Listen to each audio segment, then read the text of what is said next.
Welcome everybody to the Serpent Tarot for another pick a card reading. Today's reading is episode 5 in the series You Through the Houses. And as you would expect with episode 5, we're looking at the 5th house in your astrology chart. So for anybody who isn't familiar with this series and has just happened upon it, it's a series that I'm doing a monthly reading to look at the energies of your 5th house in your astrology chart. So you have the 12 houses in your natal chart that correspond to the 12 signs in the zodiac. And each of those houses has particular areas of life that they rule over. And so the theme for each of these in the series is those aspects that that house is in rulership of. The 5th house is ruled by Leo, a fire sign, a dramatic, creative, expansive sign. And the things that the 5th house govern in your life are romantic love and relationships. The 7th house picks up all relationships, but there's very much a focus on romantic love in the 5th house. It also covers creativity in all its different forms, and also children or nurturing. So those are the 3 theme areas that we're going to look at in this reading. And so the purpose of the reading is to see how the influence of that house is part of who you are as a person and the advice that Spirit would give you. In all episodes in this series, I have a slightly different structure in the introduction and then through the reading in the timestamps. So if somebody doesn't want to listen to a longer introduction that goes into the astrology, you can go straight to the timestamp that takes you to the pile choice. You don't need to understand all this about the astrology for this reading to work for you. But I'm going to do a section that is looking at what it means when you have a particular sign in your 5th house and particular planets in your 5th house. And so that would be of interest to people who either just want to learn about it more generally or who have access to their chart. So you may have had it done by an astrologer, or you could potentially know your time, date and place of birth. And you do need to know your time to know this. And if you do know that, then you can go to a free astrology site on the internet and actually have a chart sort of done in that way if you want to find that out. So that sort of information is available if you have the time, but the time is the thing that's really crucial to knowing what signs are in what houses. So as I say, you don't have to do that for this reading. It's not necessarily structured. I'm not doing 12 readings for the different signs or anything like that. It really is intuitive, as with all readings and channeling from Spirit. But if you do know that and you're interested in that, you might want to listen to that broader introduction. If not, go to the pick a pile side. If you are an astrologer, then you probably don't need to listen to this very high level overview I'm about to give. Though, of course, if you do want to, you're more than welcome. And if you want to add any of your knowledge in the comments for everybody's benefit, that would be great as well. So at this point, I'm going to start to talk about what it is to have particular signs in the 5th house. So if you have Aries in your 5th house, you're likely to be very dynamic, very creative, could be very assertive, or the one who makes the first step or asks the person out in matters of love. You're very original in terms of creativity. You're often ahead of the curve. Aries is in general in their lives. So in that creative house, you're very much a self-starter. And as a parent, you would be likely to be focused on action, achievement, moving forward, positivity, that sort of thing. If you have Taurus in the 5th house, then you enjoy the good life and you'll have a high degree of sensuality and love and romance. You'd love to go out for great meals, and enjoy sort of pleasurable pursuits and so forth. You probably link security to relationships and to your creativity in some way.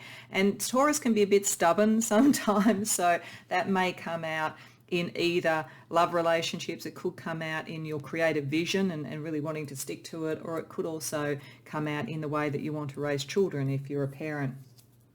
If you have Gemini in the 5th house, you're kind of like creative quicksilver. You're very much in that kind of mental realm. You're thinking about more than one thing at a time. You connect through communication, whether it's love or any other type of communication is going to be the thing that creates the connection for you. You may have more than one relationship going at the time. You certainly will potentially have more than one creative project at the time. And some say that Gemini can be a sign, particularly if you have it strongly of, as a parent, having twins, but I wouldn't absolutely bet on that. It's just what some people say.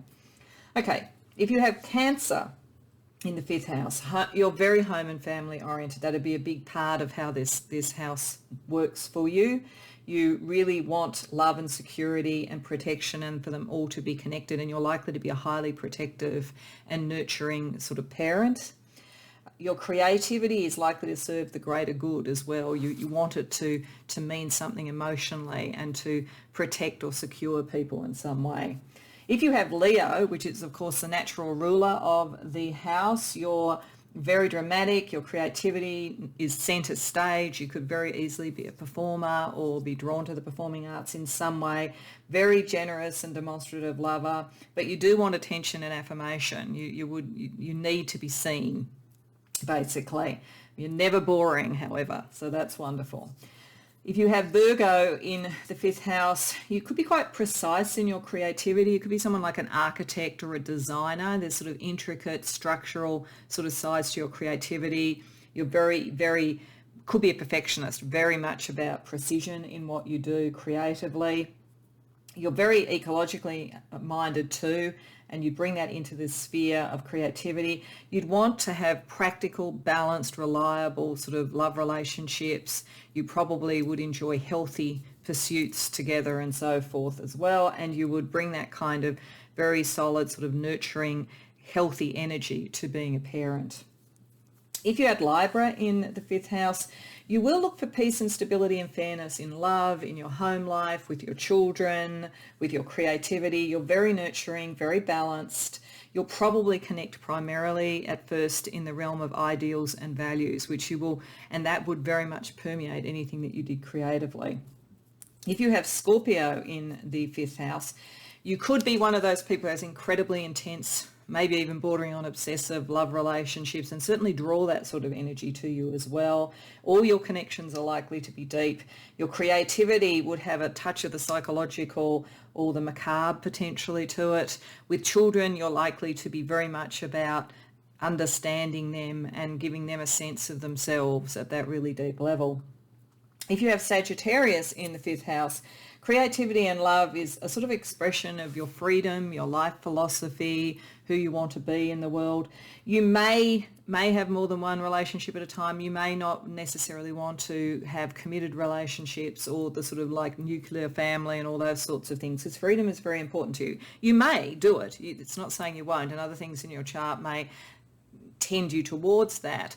But there is a kind of a freedom. You need to have freedom. You need to have space within love relationships, within the home, with children and so forth.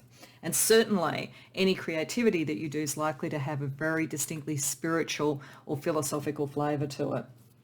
Capricorn in the 5th house brings traditional family and love values. Very long-lasting commitments. When you make a commitment, you stay. Your creativity is likely to be material, could potentially make you money or be seen in the powers of the world. You possibly would transmute some of this energy into power and politics and business and so forth. If you have Aquarius in the 5th house, you're very future-oriented creativity. You would want to be looking at the future and development and technology and all that sort of thing, both for yourself and for your family and children. You probably have a spark of genius around you, maybe kind of an otherworldly sort of sense or influence, and a very transpersonal, looking from a high level perspective at everything. And that would very much permeate creativity and permeate your relationships. You are seeking sort of a profundity in what you do and a speed and a kind of broader perspective. If you have Pisces in the 5th house, you're the true romantic, likely to have spiritual and psychic connections in love life, likely to bring a sense of romance and the joy of love and the mystery of love to anything that you do creatively. That or have a very strong spiritual focus. You're gentle, you're delicate, you're profound in all that you connect. Very, very empathic parent as well. So that's through the houses, through the signs through the houses. So then let's have a look at planets.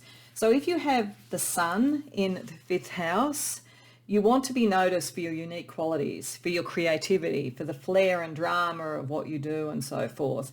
Your life path is focused on the creative in some way, or through general sort of artistic stuff, living for love being the whole centre of who you are, and or how you nurture others. And you may sublimate some of your life path into the development of children if you have children. If you have the moon in the fifth house, you love to share emotional experiences. You find that love can be a muse for you creatively. You may have a change or many changes in your love life, some impulsiveness around it. You're very emotionally expressive, and that would definitely come out with your creativity. With Mercury, your voice is your primary form of creativity. You're likely to be very witty and engaging communicator and a fun friend to have around, very entertaining. You could have more than one love going at a time, a bit like Gemini, which is connected to Mercury. You're certainly very curious and adventurous around love and all things, in fact. With Venus in the fifth house, you're in love with love. You're one of those true romantics. Love is also likely to be a very strong creative theme, music, art, drama, anything that is beautiful.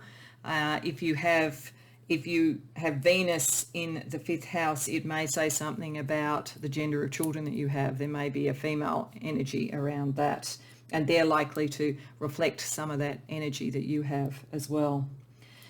With Mars in the fifth house, that may also around gender, so something around gender for your children if you have children.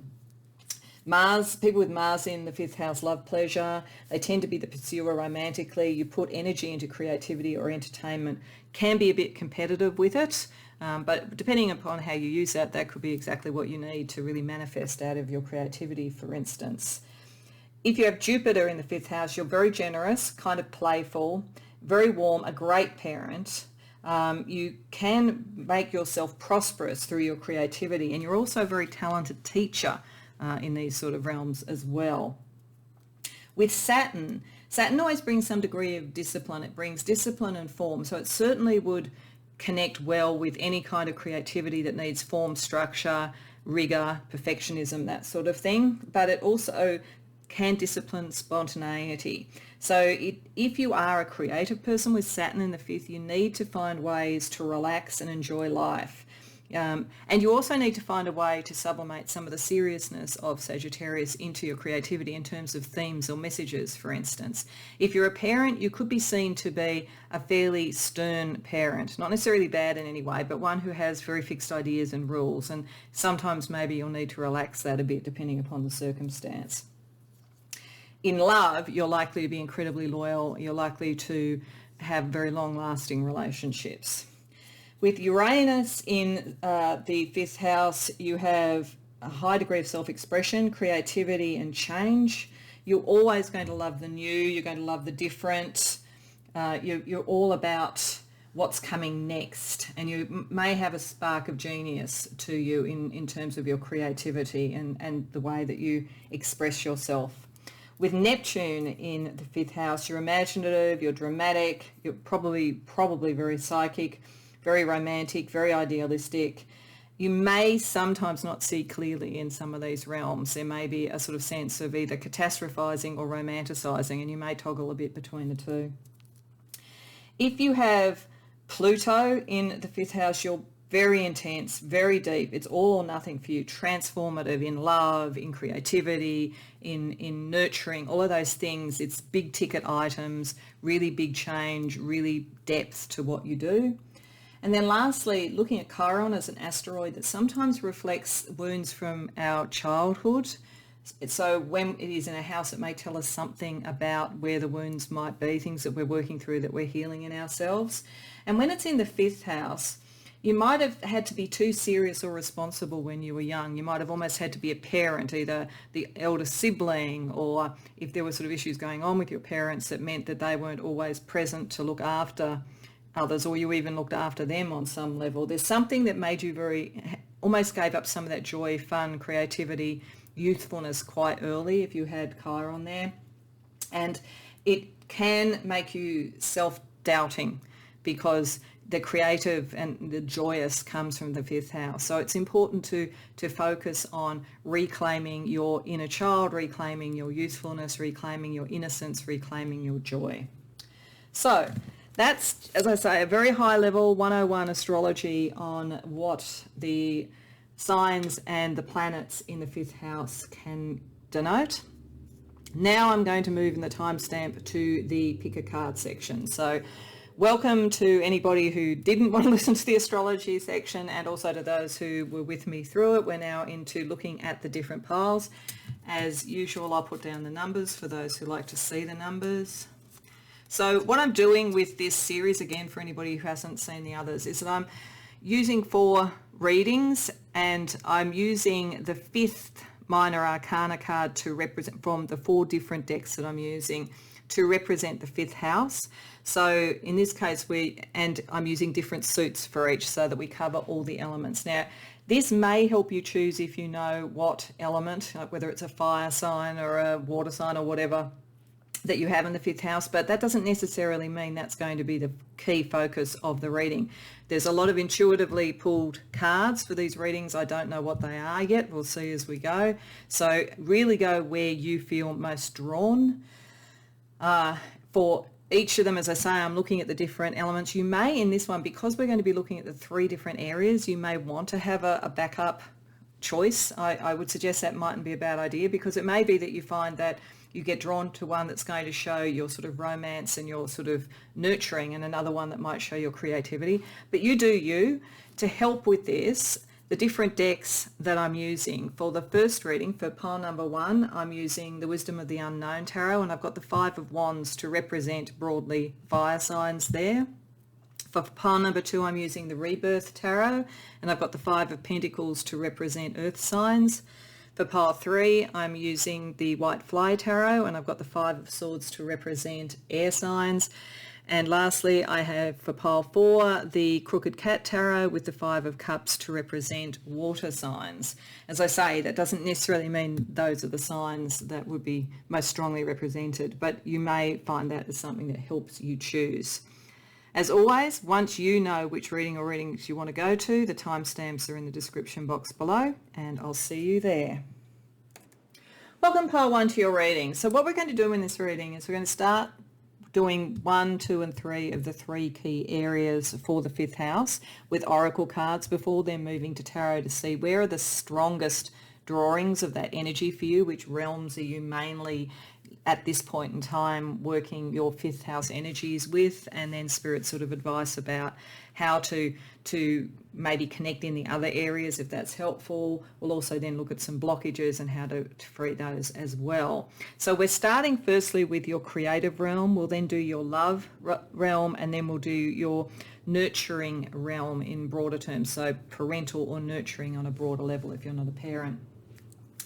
So creatively, you're a very interesting mix of really strong emotion, clarity, going to the depths and seeing things clearly, and then the capacity to distill this into something very unique, very different, and that is very clear and kind of reaches people on both an emotional level and also on a intellectual level. So it feels to me like a combination of water and air.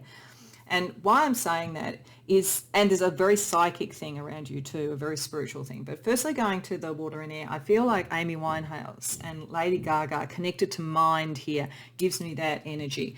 Amy Winehouse is one of the greats in terms of the depth of creativity, the depth of messaging, the preparedness to look into the darker sides of the personality and all of those sort of things, and be very, very emotionally authentic and emotionally honest, almost to a fault. Like with Amy Winehouse, there's definitely a sort of sense that she almost suffered for her art as much as anything else. So there's certainly, it's almost a bit of a scorpionic feeling to it that I get there. You don't have to be a Scorpio, but you may possibly have Scorpio in the 5th house or have Scorpio strongly in the way that you look at creativity.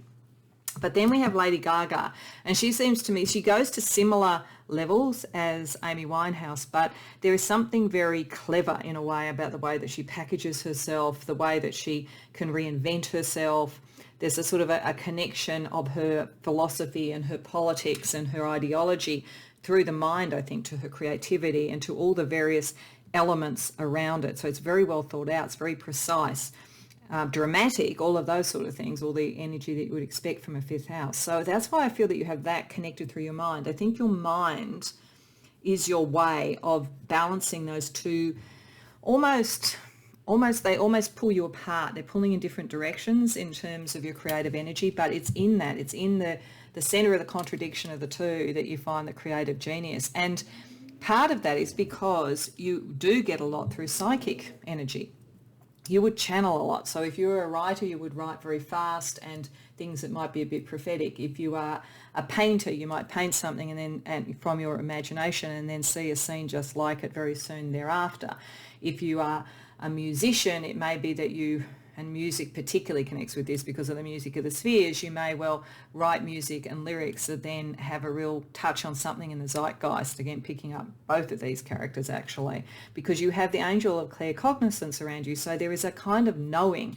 You have a kind of knowing of yourself, and then knowing how that fits into the zeitgeist, how that fits into what the world is doing, what are the prevailing sort of philosophical and political energies and so forth. So I feel that you bring those things together, and meditation, if you don't do it, would help you. But I think many of you might do it without even being aware you're doing it. In fact, I get the sense some of you may be, say, singers, and there's something in the process of the singing and the breath that happens that has a very meditative state to it. And I think that you would feel coming out of that you had sorted something out in your mind. I also get that you get a lot in dreams. Whether you remember them or not always, I'm not sure, but I feel as though you're one of those people who could go to bed with a problem and in the morning you kind of wake up, and even if you don't remember the dream that got you there, it's sorted itself out, particularly around relationship issues and creative issues and so forth. There is this kind of, the mind gets to work at its peak when it's quiet, and you know things way ahead of time because you've tuned in and dialed in on some level. But it really is, the creative outlet of it is somehow about connecting what is very emotionally deep and a little bit dark and a little bit challenging with a structure and a philosophy and a self-presentation. I think that you would probably have quite a strong first house as well, most of you. I think the way you present yourself to the world would be very unique, and that's part of your creative flair. So creatively, it's water and it's air, but it's somehow transmuted through a kind of channeling energy. Okay, so let's see what plays out in your love realm.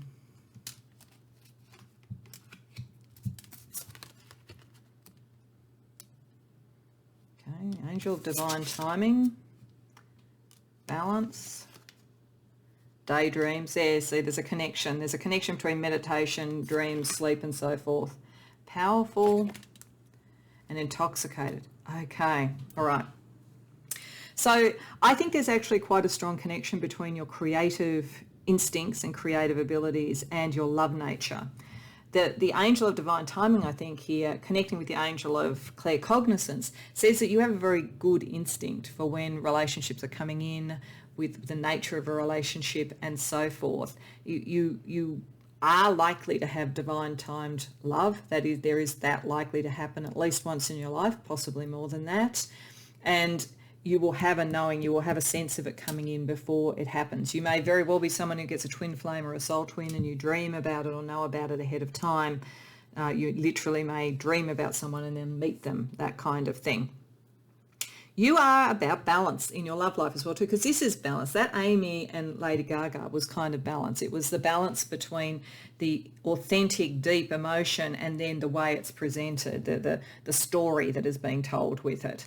It's the great storyteller and the great deep feeler and so forth. And the same thing here is in your love life. You have balance in your love life, but you do like to daydream. do, this is because of the psychic energy that you have, I think. The daydreaming is more productive than it may be for other people, and you may have, in fact, a connection to your greatest iconic different sorts of creativity will come from daydreaming initially. You are very, very connected to love. You are very powerful in that. I do get that sense of powerful, and intoxicated picks up the Amy Winehouse energy. So I do think for many of the people who've come to this, that your creativity and your love life are very, very strongly connected. When you're in love, you're likely to be at your most creative. When you're not in love, you may find it harder to get to the depths of those sort of emotions that really inspire the love and so forth. What you do need to be careful of, this is showing, is not to lose the balance, not to go too much into the intoxication. Remember to be powerful. Lady Gaga always feels powerful. Amy Winehouse a little bit intoxicated. That it's getting the balance of that energy right, because you are so powerful in this way. And if you do that, then I think that allows the angel of divine timing to allow the right balance and the right people into your life. But you certainly love deeply, powerfully. You enjoy it. It is a true beating heart of your life, I guess.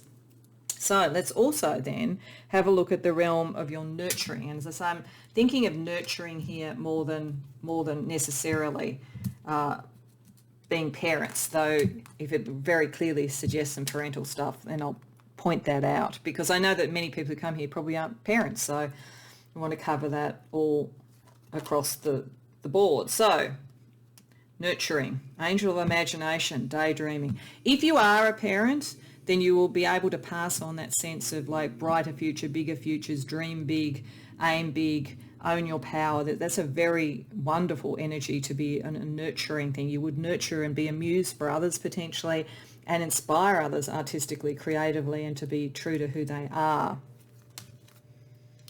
With pilgrimage, focus, and realization. Okay, so in terms of nurturing others, it's almost, this actually says to me that what you would say and do when you were nurturing others using your fifth house is it's kind of what you need to nurture in yourself. And why I say that is we have the clear cognizance for the psychic abilities. We have the angel of divine timing to bring love in at the right time, both I think for your creativity and also just for having love in your life. And then we have imagination, the power of imagination. I think most of the people that come here, you've got a very strong fifth house. I think you would have quite a number of planets in the fifth house. It's very, very dialed into your imagination, daydreams and so forth. And that takes you on a journey, and you can take other people on a journey in terms of nurturing others, whether it's children or whether it's people that you guide or mentor or teach or you manage in a workplace. You take people on a journey. You take them from one place to another. And in your creativity, there's a narrative to it, whether that means that you write a novel, or whether it's, you're an incredible travel vlogger, for instance, literally taking people around the world, or whether it is in a song that you take somebody from the sort of minor key to the major key, that kind of whole gamut of emotions. There's something in how you nurture people to broaden their horizons in many ways that comes from that imagination, comes from that creativity, comes from that very powerful emotional need to express itself in a way that connects.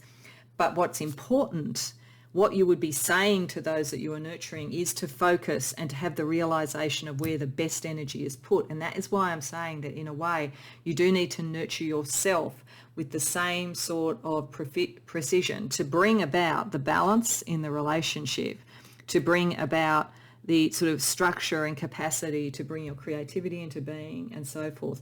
But this is what you would also teach other people, that once you focus on what it is that you want, take all the information in, understand yourself and focus, that's when you can go on a journey where you have a realization and where your imagination opens up but takes you to a truth.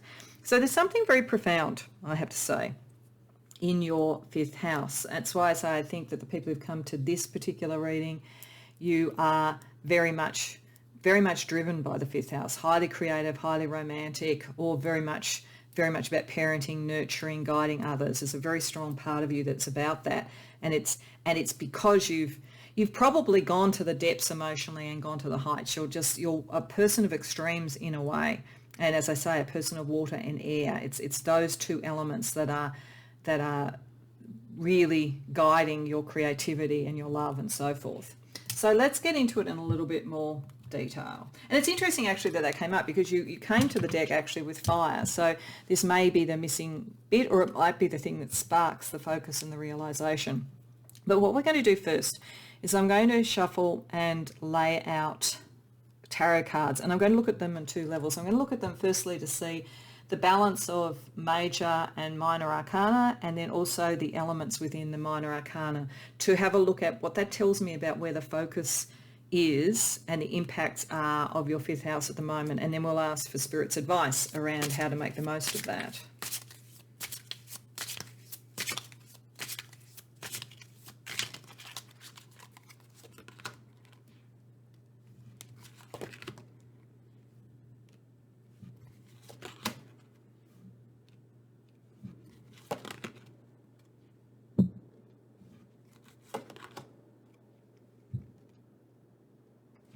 Okay, so firstly, we don't have any major arcana. That suggests to me that the issues of your fifth house at the moment are very internal. And that doesn't surprise me, because there's something very internal about the journey and the pilgrimage that came up in those cards before. I think you're very much your own author.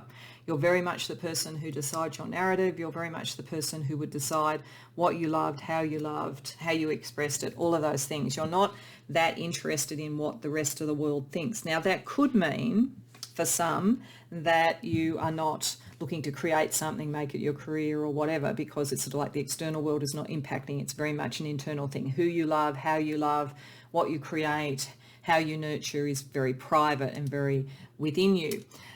But it is interesting that although the primary energy that I felt from your first house felt like more like water and air, we only have one water card here.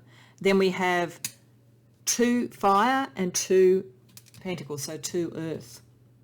So that suggests that, in fact, at the moment, around something in your fifth house, whether it is your love life, your creativity, whether it's adjusting to being a parent or taking on a nurturing role, you're actually having to adjust yourself in some way.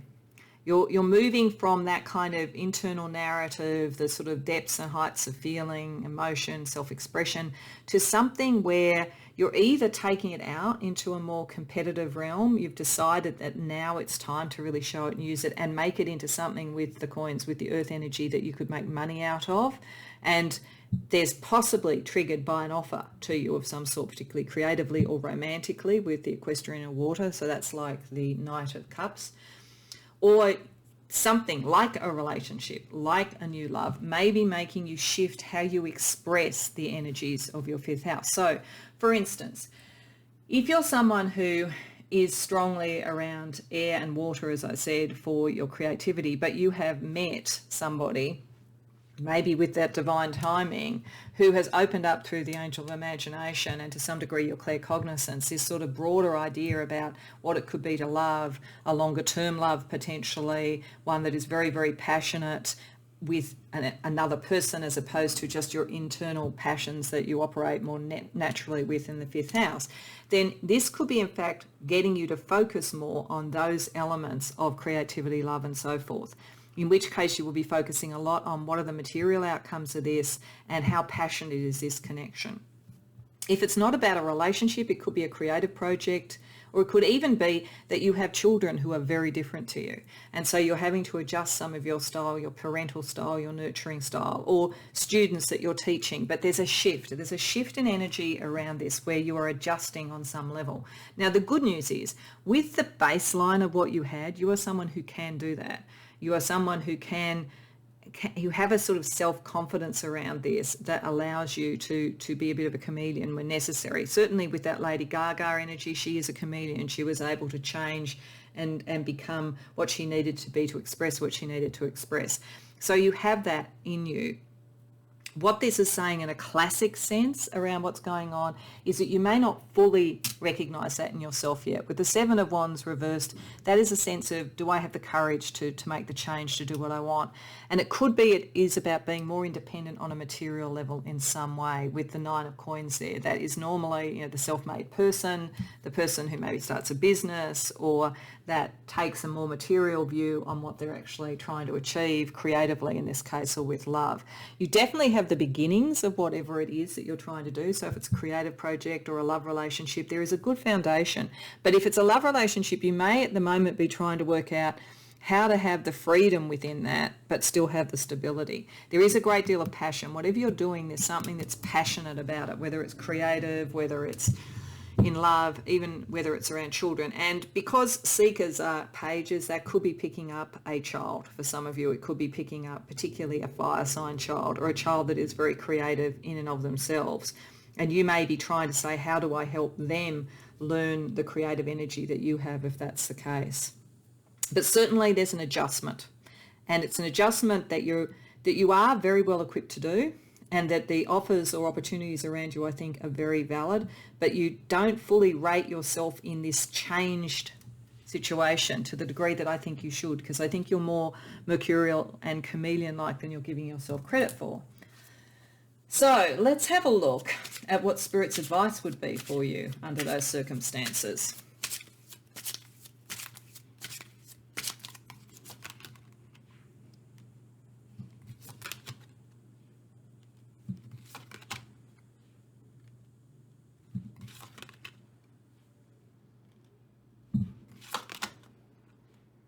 Don't know why I had the feeling I should do it that way, but I've done it that way. And I think there might be a reason. This is interesting. There is the passion here, the early sort of signs of passion about something. Then we have temptation, which is the devil in this card, in this deck.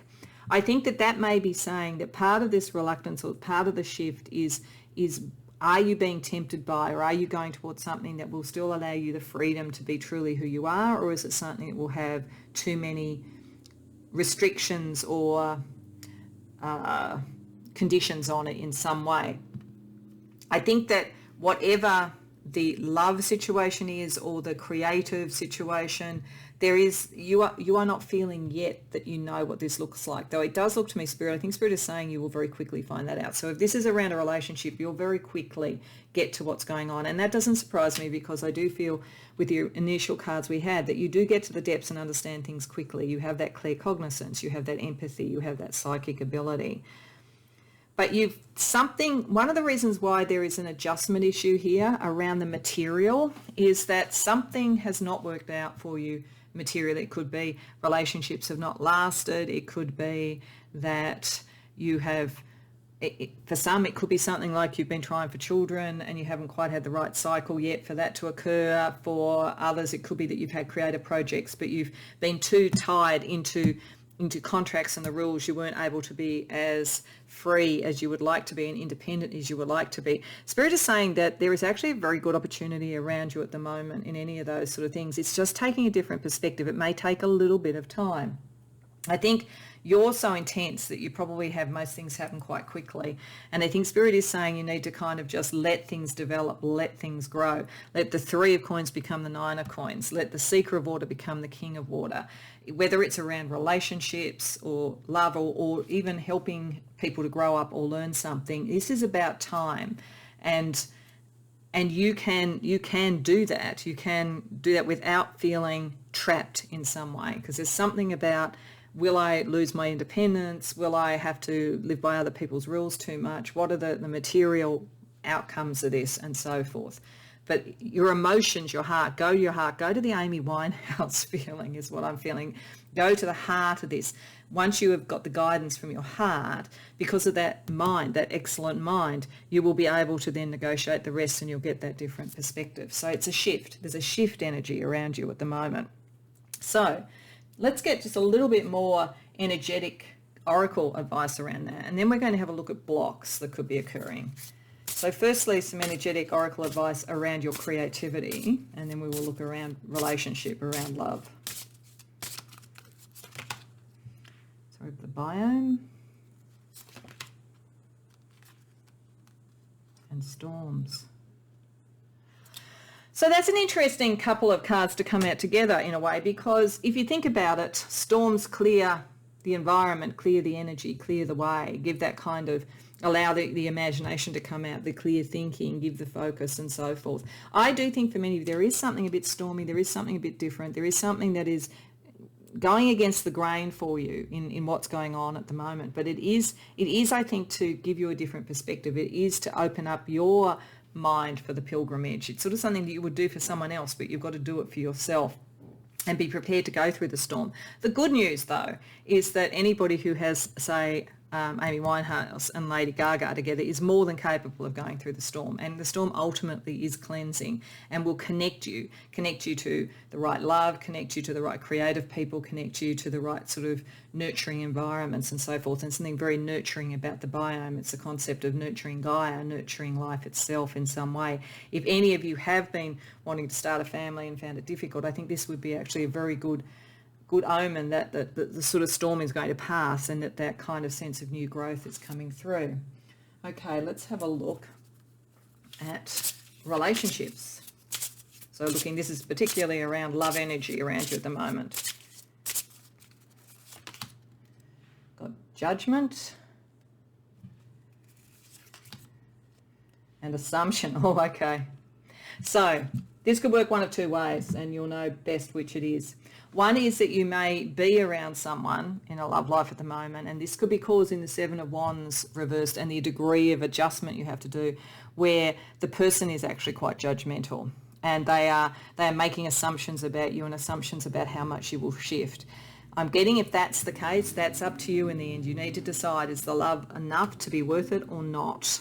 And it's important, I think, Spirit's advice around the Seeker of Water and the King of Water here is to move yourself from feeling like the Seeker of Water, who is somehow trying to fit the judgments, assumptions and requirements of someone else, to the King of Water, who is deciding how they're going to have a relationship and what's right for them. So I think this is saying for some who are coming here, this storm, this issue, this adjustment is because you're with someone very different to you, and you need to make the decision about whether that's going to work. And if you think it will, then you need to have the discussion. I don't think it'll be as stormy as you think, but you need to have the discussion to break through the assumptions and to back yourself. So if you're in a very passionate relationship but you just seem so different, you need to have that discussion, because it's like either you or the other person is judging the other, making assumptions. The conversation is not happening.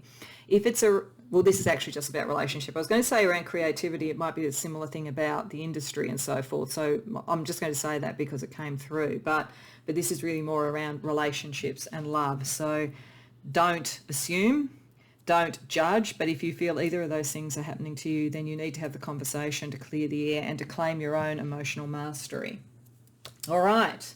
So let's have a look at a couple of blocks. So these were the other cards that were under the tarot card to bring you to this reading.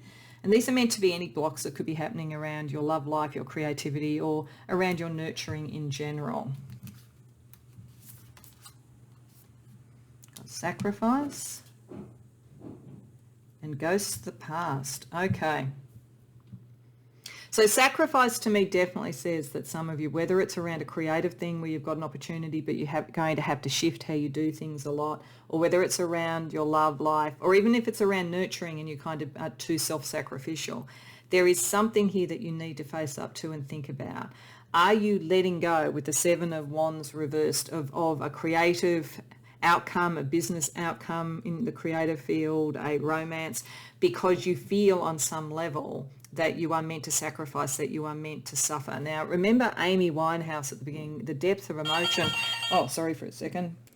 Sorry, everyone. That was just somebody delivering a parcel. I do tend to think when something like that happens and you get this sudden alarm sound of some sort, that might be Spirit also trying to say this is a very key thing. So, sorry, I'm a bit out of breath from running up and down the stairs. So basically, I think that is saying that this is something you do need to think about. I think I was sort of saying Amy Winehouse did go to the depths emotionally. So there may be a thing about what do you have to sacrifice for your art, or what do you have to sacrifice for love. And I think that Spirit would be saying that might be a block for you. So in the love thing, it may be that you don't want to adjust necessarily, even if otherwise it would be good. You don't want to have the conversations because you're not sure how it's going to play out, or you feel that if you do that, this other person in your life may be a bit too dominant and you may end up being the one making all the compromises. If it's in your creativity, then it might be, what do you sacrifice for success? Because there's certainly a sense with those coins that you could be looking at doing something creatively that has a material outcome, like a business or selling a book or doing something in a career. And so there could be some issue around whether or not you would be sacrificing too much of your vision, for instance. And this is connected to something that's happened in the past. With the ghost of the past there, this is about the past returning for a time. You may literally be in a situation around love where an ex is coming back, and there's all sorts of judgments and assumptions, and you'd really have to shift your world a lot around them, and you're not sure whether the sacrifice is worth it. Or it could be that there are patterns of relationships in the past that are coming back that you did sacrifice maybe too much for that. Or indeed even something around your creativity where you got a certain way along the way and then you found that the sacrifice was too great, or that you were working with people who couldn't be trusted, or who, with the temptation card here, tied you up too much in contractual sort of knots and so forth. Now, if it's the latter, just make sure you get really good legal advice in anything you do going forward. But there's something here.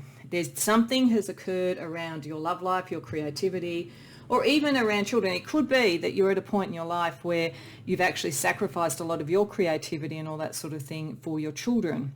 And so there may be a sort of sense of, am I just replicating a family pattern? Is there a way to readjust my life to actually give myself more freedom while still nurturing the children? So it could be any of those things, but there's a block around the cost of things, and it's not a block that you're just imagining. It's something that you have dealt with before and is potentially coming up again with this sense of the world operating in a bit of a way that's a little bit out of sync with your preferred style in some way, that is meant to make you look at that and break through that block.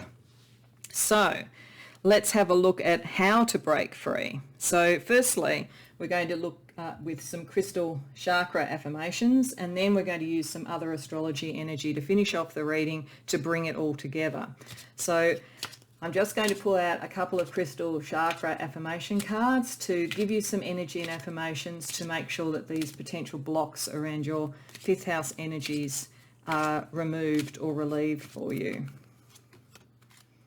So the solar plexus chakra and the heart chakra. Okay, this suggests that for many, I think, it's around relationships with the heart chakra coming up. Though the solar plexus chakra could be creativity in your terms of your voice in the world. But I feel that for many of you, there's something around relationships and love that you've maybe been very self-sacrificial for. You've shifted almost too much because you love so much and you believe in it so much that maybe this is time to regain your sense of self with the solar plexus chakra and heal your heart in some way. So with the solar plexus chakra, we have golden calcite, and this is about leadership and self-worth. It would certainly suggest that if this is picking up creative energies, that you are meant to be the person who finally determines things, that 9 of coins energy, that sense of the self-made person. The affirmations are, I take the lead on my own life and I know my self-worth. So it's very important because right from the beginning, you have so much going for you for this energy of the fifth house. It's so strong. Do not underestimate your capacity for love, your capacity for creativity, your capacity to nurture and build other people as well. With the heart chakra, talking about your capacity for love, we have jade, which is about purity and serenity. And the affirmations are, I deserve pure and infinite love, and I experience serenity when I learn to accept. So this is actually a really good distillation of this whole energy of this reading, because it's like Amy Winehouse, all this sort of like passion and feeling, and then you had Lady Gaga who brings it into something that has a form in some way. That's what this feels like. For you in the fifth house, it's about taking this enormous creative and psychic and spiritual energy and channeling that you have and finding the way to bring the purity and serenity into both your love life and also your creativity as well. That's the balance. You definitely have it within you, pile one, but it is a balance that you have to find. So let's see a little bit more astrological information for you more generally, and then we'll use the Astro Chakra cards to bring it all together.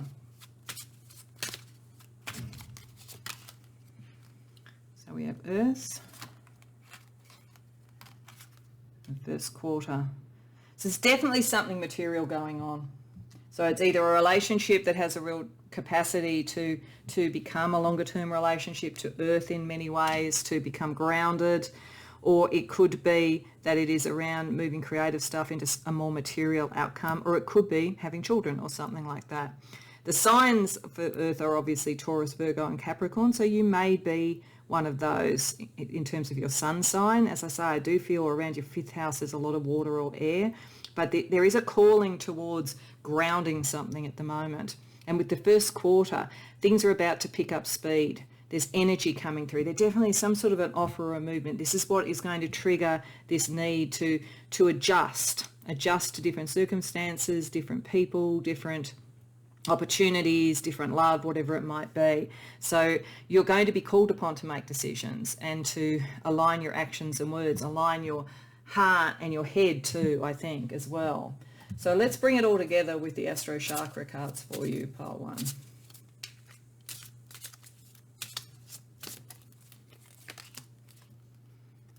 Heart chakra again. Solar plexus chakra again. And then the creativity, the sacral chakra. So the absolute epitome of the 5th house. You are very aligned to your 5th house, I have to say, everybody who's come here, very strongly. The 4th chakra, the heart chakra here, has Jupiter in it, which is generosity and wisdom. You will have the wisdom to make the right decisions. I think this is back yourself more than you think. Don't go into that 7 of Wands reversed energy. You really do have the wisdom to make the right decisions, and you are getting the angelic support and the imagination and the sort of divine timing. So have faith in that and allow that to help your sense of self emotionally so that you nurture yourself. And I think this is the thing.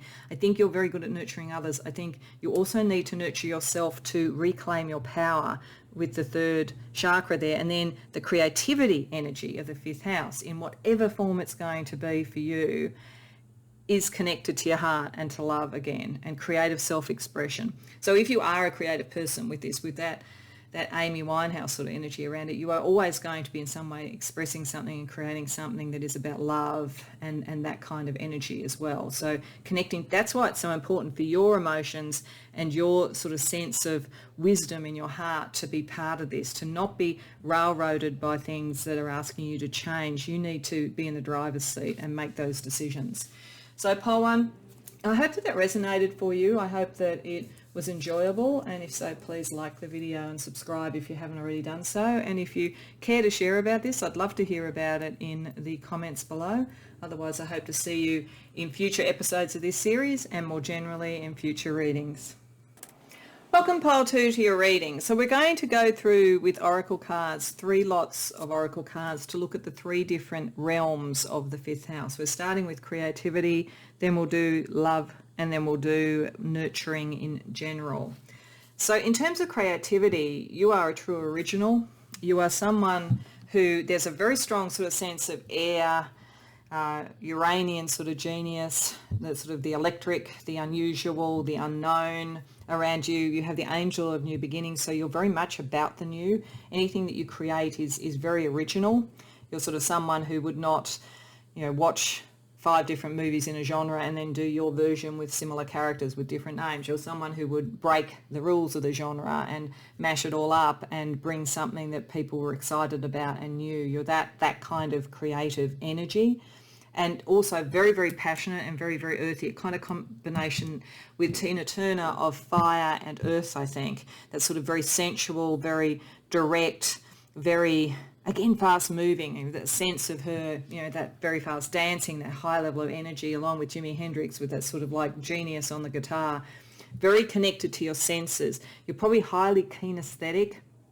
You may well have the sort of various clair senses that are like taste and smell and so forth. You might have those sorts of psychic abilities, but certainly you are very connected to your senses, and your creativity is very much triggered by that, whether it's a visual thing, something you see, whether it's something you hear, a piece of music, whether it's eating a fine meal, whether it's making love. There's all of those sort of things around the senses that are incredibly inspiring to you, and you like the unknown. You don't want to do what everybody else has done. In fact, that would bore you so quickly if you became, again, as a writer, I'm sort of keep getting a writer or something like this around you, because I feel like there's a real sense of something new. If you were someone who had to go into a screenwriting writers group, for instance, a writer's room, and just write the canon of somebody else's idea, you could do it. You definitely would have the technical skills, I think, but it wouldn't excite you. But being the person who came up with the whole new world, the whole new universe, whatever it might be, that's where you're at. You are the original. You are somebody who is going to break boundaries with your creativity in one form or another. And this doesn't have to be, in dramatic arts or anything like that. It could be that in your workplace, you're someone who brings in the new. You could be working in some sort of policy area and really be able to see the next thing, the zeitgeist. There's a real sense of the zeitgeist actually around this. I get a real sense of an inrush of new energy and foresight and psychic sort of connections or whatever. But certainly your fifth house operates as an innovator, as someone who will bring in the new, but in a way that is passionate and exciting to other people. I don't think you would ever be boring, I've got to say. You'd be someone who everybody found quite electric and quite interesting. They might not always understand you, though. I'm getting that some of you may be neurodivergent or something like that. Like you're just on your own level and in your own realm. But people will catch up. I mean, with Tina Turner I get that sense of really connecting to people on that very sort of sensual, basic level. And as I say, Jimi Hendrix, was iconic. So there's something in you that's very, very new, very, very sensual, very, very fast, very, very electric, and never, ever, ever boring. So let's see what energy there is around your love life, because that's a very interesting energy to have, full stop. But let's see what we're getting around love. Angel of manifestation, fear, and gifts, empathy, and mysterious. Okay, all right. So angel of manifestation certainly suggests to me that if you do want to do something creative with your life, then if you connect it to love and those sort of issues, you're going to manifest like crazy. And you may well find a love partner that you can actually collaborate with and take something even further. So there's definitely a sense around that. Also, that you can bring in the love that you want, that you actually draw it in. And it doesn't surprise me. You're very electric. You're very magnetic. You will get what you want. But I think you're a little bit afraid. Well, there's two ways of looking at this. One is that you might be a little bit afraid of the intensity of the love and the speed of the love and everything. You might fall in love very quickly and then sort of back off and get a bit afraid and so forth. And you might see it on one level as a gift, but also something there's like, is that really what I meant to manifest? And I'll actually tell you a story in a second about this, because it actually made me think of one. But there is that sort of sense around the fear of it. I also think that some may be a bit afraid of your gifts. So it may be that one of the things you have to bear in mind, particularly if you're doing something creative and so different, is that there could be a block around some of your love as somebody sort of sees you as unattainable. The fact is that you are very empathic and you do feel what they're saying and you can express it, but you also come across as mysterious because most people can't keep up with you. So I do think that for some of you there is a kind of a sense where you need people to realise that you're human. You're not some sort of iconic creative god or something, and you may have fans, and there's all those sort of energies as well. But the other thing that I'm getting, and this is like fear of the gifts and what it does, is that I remember seeing an interview with the graphic artist Grant Morrison. Some people may be familiar with his work. He did a graphic novel series called The Invisibles. He's also done various things, I think, with Batman and that kind of thing. Amazing artist. He's also an occultist. And he considers his original work, at the very least, I'm not sure if he thinks the canon work is the same. I honestly don't know. But he certainly said around his original work that he does it like a sigil. And that when he was doing, I think it was The Invisibles, he wanted to bring a particular type of woman into his life, a particular look and so forth. So he did a character in The Invisibles that was like him, and then he did a character that was like the woman, and apparently then all these women that were just like that started turning up in his life. So I think that there could be occasions sometimes where you get a little bit afraid of the fact that you imagine something, you see it, you build it, you create it in some way, and then it actually manifests in a very real way in your life, and particularly in your emotional spectrum. And so you may have to come to terms with your own almost magical ability, and I mean high magic ability. I think some of you have that. But you'll always be mysterious, and that's kind of alluring as well. So I think it's really just either whether you seem a little bit untouchable to some people, or whether you get a little bit afraid sometimes of your own gifts in this way. That's something to bear in mind. It also suggests on a very basic level that some of your love language might be with gifts. You may give gifts to people and so forth to express love, particularly if you feel they need to be cheered up or something like that. You may find that you get partners who say, yeah, that's fine, but I actually want to know you a bit better. I love the ring, honey, but I'd really like to know you a bit better. You're so mysterious. So there's that energy around it as well. Okay, so let's have a look at the nurturing side. So this could be parental if you're a parent or thinking of starting a family, but it could also just be more generally nurturing. The angel of inner peace. Well, that's nice. Synergy. Oh, we've got fear again. That's interesting. And boundaries. Okay. All right. So there's something, you either evoke fear or you sometimes feel fear when you get very close to people, I think. So if it's you feeling fear, it may be about the boundaries around that and whether you can still be the true original that you are, and that might make you be a bit more mysterious with people. You are looking for inner peace and to bring inner peace to others, but it's an interesting thing because you're almost nurturing in others something that is not your favourite dish, because you are all about the electric and the innovative and the new, and yet what you would like to nurture and give to others is inner peace. And it may be a challenge for you, Pile 2, because you're so electric in your energy and your creativity and even in your sort of like love and sort of sensual allure that it's hard to kind of then also give the inner peace as part of it. And that might be where the fear and the boundaries have come from. Certainly you are looking to synergize that within yourself and within relationships to be able to show you can be all the colors, you can be all these things. But I do think this has been a challenge for you. I do think your vividness has been a challenge for you. And I do think you're the sort of person that might have had obsessives and followers and all that kind of thing, or may yet have that, particularly if you became more seen on the public stage or something, which I think many of you might. So there's something there. And I think so far in these readings, I felt when I've done the nurturing part that it is just as much that sometimes what we nurture in others is what we need to nurture in ourselves. So there's something about getting past the fear, getting the boundaries, synergizing all the various aspects of you so that you can have peace. But I think that you'd almost fight against it a bit because you'd fear that it would, in fact, the boundaries and the synergy and the peace might then stop the electric creativity. So it's like you've almost got to do a bargain with yourself, and there's something in the way that you would nurture others that might help you do that.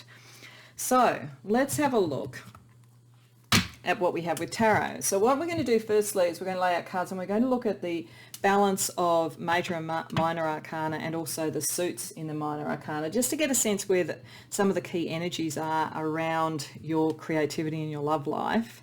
And as I say, the key energy here seems to be sort of air energy, swords energy, and a bit of a combination of wands and pentacles. But it will be interesting to see what we get out of that.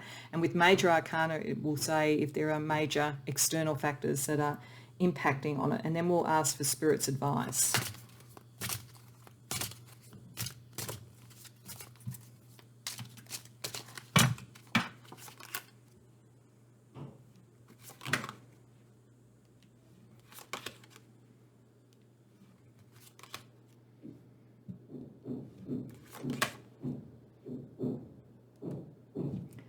Okay, so we're definitely seeing that you are at the moment around the 5th house pretty strongly aligned with your basic general energy, I think, because we have air energy with the swords here, we have pentacles, we only got one cups. We don't actually have any fire, which will be interesting. It'll be interesting to see if that comes up in Spirit's advice. And then we have one major arcana card. So this is telling me that by and large, you have more minor arcana than major, that you are more within yourself and what you're doing. But I do think the fact that there is a major arcana card, the Hermit reverse, which suggests coming out from behind the scenes and connecting more with people. And even the fact that we have a court card, which is often also a person, so maybe an external thing, it does suggest to me that there is at least one person at the moment in your life, whether it is someone that you are in love with, or whether it is someone you're in business with, or whether it's a child that you're raising, or whatever it might be for the 5th house, that is having a big impact on you, shifting through the implications of that tension that we saw, and trying, I think, to get to this inner peace. It looks like you actually have before you some true material decisions to make, and you've gone through a bit of a tearing yourself apart internally, mentally about it. You are in a good position to come through and make a decision that you're comfortable with, and I think another party or parties are comfortable with, and has some long-term basis to it. But you have had to let go of certain emotional patterns, and I think this is this fear stuff. I think that it's whether, as I say, you evoke fear and you've had to find a way to have that energy dissipate so that people can come towards you, or whether it's that you have had fears because of the potential, I think, limitations that you feel might come from people being too close to you, to your sort of independence and your sort of electric energy. Either way, I think it's saying that you have done something with that. You're heading in the right direction. There are still some material choices to make, but things look good, but you are thinking about more than one person here. So whether it's a relationship, like a love relationship, or children, or a business partner, I don't know. But there is more than just you having to make this decision or involved in this decision. So let's see what advice Spirit has for you.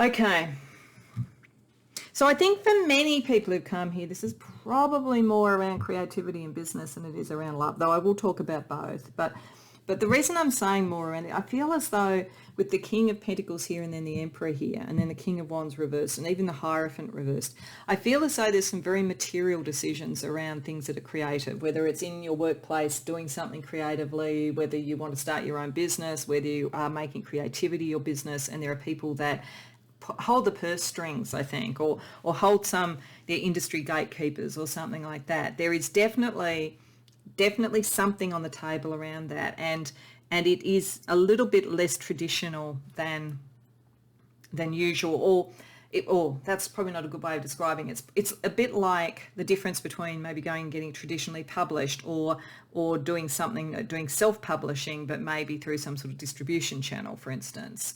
So there's something that's a little bit unconventional about what you have before you as an option, and it allows you to become a little bit more seen, but there is somebody or something that is having a deciding factor around that, and you are trying to sort out the thing that's vexing you at the moment with the 8 of Swords reverse and the 9 of Swords reverse. And what's making it hard to finally make that decision is how much of your own originality do you feel that you're going to have to give up to be able to move forward. And I think Spirit is saying here, much less than you think, that's more of an emotional fear you're holding on to, that in fact once you start moving through this, you will move a lot faster and freer than you expect, because it's who you are. And I get the sense that if somebody wants to work with you or sponsor you or be your patron in some way, the last thing they're going to want to do is turn the King of Wands around. They want the King of Wands to be the Jimi Hendrix type, or the really exciting Tina Turner type. So I think it's saying there's less to worry about that than you think, but the fact that you are worrying about it is bringing up something about the boundaries and the fears, and if it's in a relationship, then if you're worried that you will have to give up too much of your autonomy and power to a relationship to settle down in some way or whatever it is, most of that is more in your mind at the moment, and you maybe don't have to do the conventional thing. That's not necessarily what you have to do. There may be a mid-road that you can do.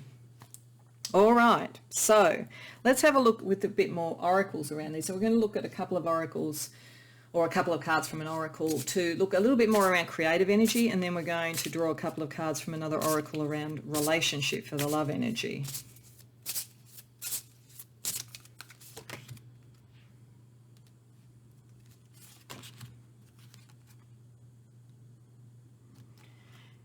Yeah, with north, which is expansion, which is true north, which is heading towards, what you're sort of meant to be doing, all of that kind of thing. Something is happening around you creatively. Whether it's, it's turning your creativity into a business, whether it's a creative idea you have in your workplace that's going to take you up the ladder, whether it's, some new creative idea that you have that you want to explore, you're heading in the right direction around that. It's about expansion and about building. So atoms, north and atoms. Atoms suggest to me too that there's something in the detail of this. Like if you really look into the detail of it, then you're going to find the answer that you need. Because north feels to me like that electric expansion and so forth, that the Jimi Hendrix sort of thing. The atoms feels more like the stuff of earth and the detail of earth, almost the shimmering Tina Turner type energy, which kind of grounds it and makes it more real in some way, makes it more in the 3D in some way. So I definitely think there's a great opportunity around you and you're heading in the right direction for it. Let's have a look at love.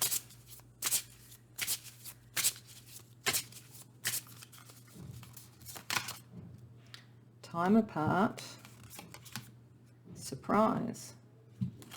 Okay, so this could be read a number of ways. It could be suggesting that you need a bit of time apart from somebody, particularly if you are feeling a little bit constrained or that you're having to make decisions before you're ready. It could also be that you've had a time apart and you're sort of feeling, some fear and trepidation around that and around whether the boundaries are too much. But certainly it suggests a surprise or a change or a shift in that energy is coming through. I also go back to gifts as the love language stuff. There may well be that, you can surprise somebody with a gift or something like that if you're trying to reconnect, if you spent time apart, or if you are so taken up with your creativity, or if you are, with someone and you're both young parents and you're just spending so much time looking after the nurturing that, like a surprise, a gift, taking, a date night or something might be the thing that helps. But it sort of feels as though it's just shifting the energy because something else has been the focus. Okay, so let's see if there's any other blocks. So these two cards are also under the tarot card that brought you to this reading, and they're two cards to represent blocks that could be around your fifth house energies. Okay. All right. So this is interesting because there's a surprise energy. There's a surprise energy here as well. This is her last day in the light. So basically, somebody before they're turned in a vampire, because this is a vampire oracle. So that sort of sense of a big change that is coming, an unexpected ending, surprise changes, sudden shifts, maybe after a time apart around a relationship, or maybe it's an ending to something that has been vexing you in terms of your creativity to allow new energy in. Either way, while that is a kind of a block where there could be a kind of a shock of the change, a change that's in your life, you can see it clearly. You can probably see it coming in. That's that sort of manifestation, sort of occult energy that you have with the winged seer. So you're going to find your way through it. The only thing that I would say, given that this has come up as a block, is it's almost as though you see it before it happens and it paralyzes you a bit. And whether or not Spirit is trying to say, because you can see it before it happens, maybe you can even shift that. Maybe it doesn't have to be a surprise. So if you feel this is around a love situation, for instance, it might be saying that you can see this and you can turn the tide on it before it really does sort of break apart, for instance. Or if it is around a creative project and you can sort of see that it's not going to last in its current form, you can do something to remove the block where it's almost taken out of your hands, or someone else, as I was saying before, has more control over the outcome. So let's ask for some chakra energy, for some affirmations to help you shift those blocks. So I think for you, that's the answer to shifting. It's both the block of like paralyzing if you get worried and you go into fear, but it's also the thing that gives you the armor against what you could have been afraid of.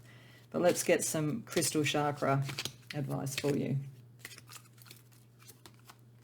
Solar plexus chakra, so who you are in the world, and root chakra, your security in the world. So yeah, there's something around security versus freedom, I think, around your fifth house energies.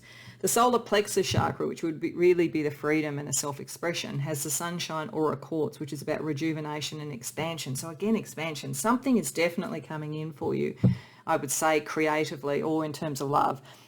There's definitely expansion coming.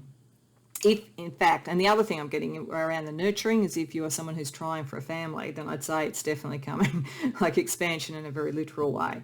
The affirmations are, I take time to rejuvenate my energy and I choose to expand my perspective. So yeah, I think perspective, if this is around a love relationship or it's around creativity, it's really about the perspective that is true to you with the solar plexus chakra, and it makes you feel in control of your decision, because the root chakra is also being triggered at the moment, and that is about our security and our base. We have garnet there, which gives courage and hope, so that's good. You're not likely to get too catastrophized if you see something coming. You're likely to take action. The affirmations are, I have the courage to evolve, and I hope for the best in every situation. And I think you should, because you have that power of manifestation, particularly around love, but in general, there's something about that electric forward thinking energy that you have that allows you to bring the new in. That's who you are. And that could give you the courage, hope, and the inner peace that you were looking for with the angel of inner peace. So to close out with some last advice, we're going to firstly pull a couple of astrology cards. And then I'm going to do Astro Chakra cards to bring it all together. So let's just ask for any other specific astrology energy around your 5th house. Saturn and the 7th house. Oh, wow, okay. So some of you are going to go into, I would say, a very long-standing committed relationship. And so it could be picking all this up. It could be because you are used to freedom, you're used to all those sort of things, and now there is this opportunity and now there is a capacity for all of that. Well, certainly you are either going to or you are looking at that at the moment. Now, Saturn can cause fears, but it can also give us the sense of achievement, the sense of security and stability and all of those sort of things. So, and it has the world, so there's a cycle completing, something coming to the point that it should, which then allows for the new beginnings and the expansion and so forth. The 7th house is about the heart, it's about Venus, it's about relationships in general. Now, it is relationships in general, so for some of you this could be a business relationship, and there's 2 elements that could be happening if that's the case. One is that it is a long-standing, very solid, very dependable, and probably very abundant in the longer term type of business relationship. It could also be with someone who is an authority figure or someone who is maybe further along the path than you in some way, if it's a Saturnian sort of figure. All right, so let's bring it all together for you with the Astro Chakra cards.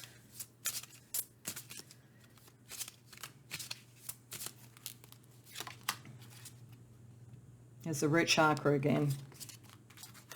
Creativity, doesn't surprise me that that would turn up in this particular house, and communication. Okay, so the survival, the root chakra, the thing that you're really trying to, that's niggling at you, that's causing the fear around the boundaries and so forth.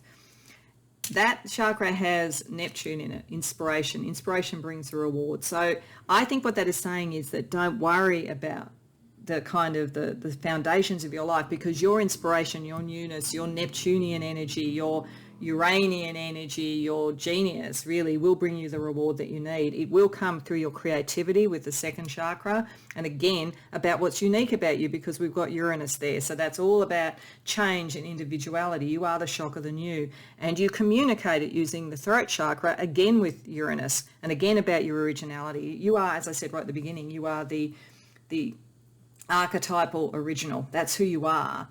And I think most of the struggle is around the way that people respond to that, how that connects around relationships, and what bargains you almost need to do to manifest this in certain ways into relationships, into careers, in communications or creativity or something like that. But you can do it as long as you remember that your inspiration and your originality and your individuality is the secret source for you. And then you, as long as that's not compromised, you can compromise on other things and find the way through. So I hope that resonates for you, Pile 2. I hope you enjoyed the reading. If so, please like the video and subscribe if you haven't already done so. And if you care to share about it in the comments, I'd love to hear. Otherwise, I hope to see you in future episodes of this series in particular, and also in future readings more generally. Welcome, Pile 3, to your reading. So these first cards are to represent the first of the 3 realms that we're going to look at for the 5th house, so that being the creative. We'll then use some oracle cards to look at love, and then lastly at nurturing aspects of the 5th house.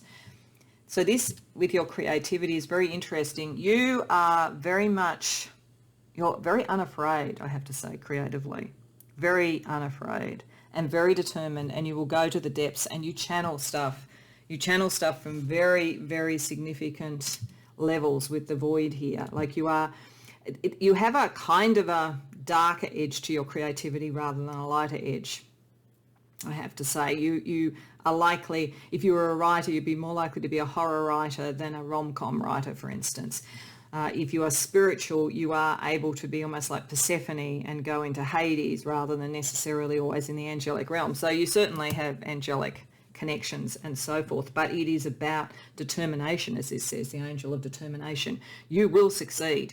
If you want to do something creatively, whether it is creative project, creative career, or it's just a creative flair that you have in your workplace or whatever, you are going to succeed, and you will go to any length that you need to do that, but you will also find the supports around you that you need, because I think people will see in you something really quite unique. And I feel like Madonna and Marie Calais is sort of representing what's unique, because it's like you are a very interesting combination of almost the sacred and the profane, the sort of down and urban and in life, and the very purified and elite and rarefied atmosphere. With these two sort of energies, I feel as though you can get to the depths of either. You could get down and gritty and real and so forth, and also commercial, potentially very commercial with what you do if you want. You could also be literally singing at Covent Garden or something like that if you're a singer. You're that kind of, also the higher order, the higher realms, the perfection of the craft, the tone, all of that kind of thing. There's a lot of vocal energy around this. It's sort of like the pop and the opera, literally, the as I say, the sort of sublime and the sort of urban. You're an interesting mix of both of them. You can do either. So actually, I just got Freddie Mercury. Freddie Mercury, of course, an amazing singer, and was able to do the sort of commercial pop stuff, all that kind of thing. But he also, in the latter stages of his career, sang with that opera singer, that Barcelona song, and he was able to equip himself and really work within that sort of genre as well. This is who you are. You are both. You can do both. Partly because, as I say, you go to the depths, but partly because you're as determined as hell, just like Madonna would have been determined as hell, or is determined as hell. I'm not saying would have been, she's still with us, but her energy around her career is very determined, very much I'm going to succeed and so forth. And you are like that. I do think many of you, if you want to do a creative career, you have the grit and the talent and the kind of depth, gravitas and charisma that's necessary for it, and you will get the support you need. So this is very, very powerful around your creativity. Let's see how it's operating around your love life. Angel of stress, okay. Security, confusion, frightened, happy. Okay. So you go from one extreme to the other emotionally, and it's not really a surprise, because you are a creature of opposites almost. You're a walking contradiction creatively, and that's your creative fire. In your relationships, however, I think that same sort of like I can be in any environment, I can fit into any environment, causes you some stress, I think. That's why the angel of stress is here, to try and help you deal with the stress around it. One part of you wants the security of something that is going to be long lasting, something that is definitely affection returned, all of those sort of things. But the other part of you feels confused around what the cost of that is, I think, and whether or not you found the right, because if you can kind of live in two realms creatively, if you did a similar thing in your emotions, it could be confusing to know which is the right one, and that could sometimes make you feel a bit frightened about the choices that you make. On the other hand, when you're happy in love, you're really happy. Like if you can get past the frightened, you're really happy, and you really are prepared to feel all those emotions to their depths and not worry about the confusion. So happy is connected to finding that security. Frightened is connected to the confusion, and there's stress. So I do think you go to extremes around relationships. And I think because in your creative expression, you are like two people, it may be that you attract people who who think you're one rather than the other. And then there is a kind of adjustment that has to occur. And when it works very, very well. But when it doesn't, you get confused because you're not seeing yourself as two people, but the way that you're coming across is like two people. Okay, let's have a look at the nurturing energy. And this could be if you're a parent, but it could also just be nurturing of others, teaching of others, mentoring, all of that kind of thing. Angel of positivity, fortune, faith, sovereignty. Oh, wow. Okay, so I think many of the people who come to pile 3, you may well be like a motivational speaker, someone who works in sort of areas of manifestation, fortune, development and all that kind of thing. You help people to be very positive, have faith and to stand in their own truth and to draw in their fortune. So you'd be an amazing coach, an amazing mentor, an amazing boss, any of those sort of things, amazing teacher. But you are very much, you want people to stand in their truth because you're comfortable standing in your truth. I think it's just that you get confused, particularly around love, when it gets very emotional, when people don't fully understand that you are a number of things and that we are all a number of things, but you in particular are a number of things. So I think what I found with these readings so far with the nurturing is that it is also a message to what you would do to nurture others is also a message to yourself. So staying more positive, particularly you're very positive creatively. I think it's more around love, but staying positive is and concentrating on the good side of things and the faith that you have in things and your capacity to be sovereign and be who you are is the ticket to having better love relationships and so forth. Because I think you're all over it with your creativity. If you aren't, if you are someone who has all that creative ability but you haven't found your niche and you're not sure, then the way that you would coach and mentor someone else to take a positive approach to building their fortune, having faith in themselves and being true to themselves is exactly the message you need for yourself. Okay, pile 3. So let's use the tarot. And what we're going to do firstly is we'll put out some cards, which I'm going to look at 2 levels. I'm firstly going to look to see the balance of major arcana and minor arcana for whether something is very, at the moment in your 5th house, whether it's very externally motivated or whether it's more an internal process, and then also what with the minor arcana the various elements are, air, fire, water or earth, just to get a sense about how this is playing out, and then we will ask for Spirit's advice for you.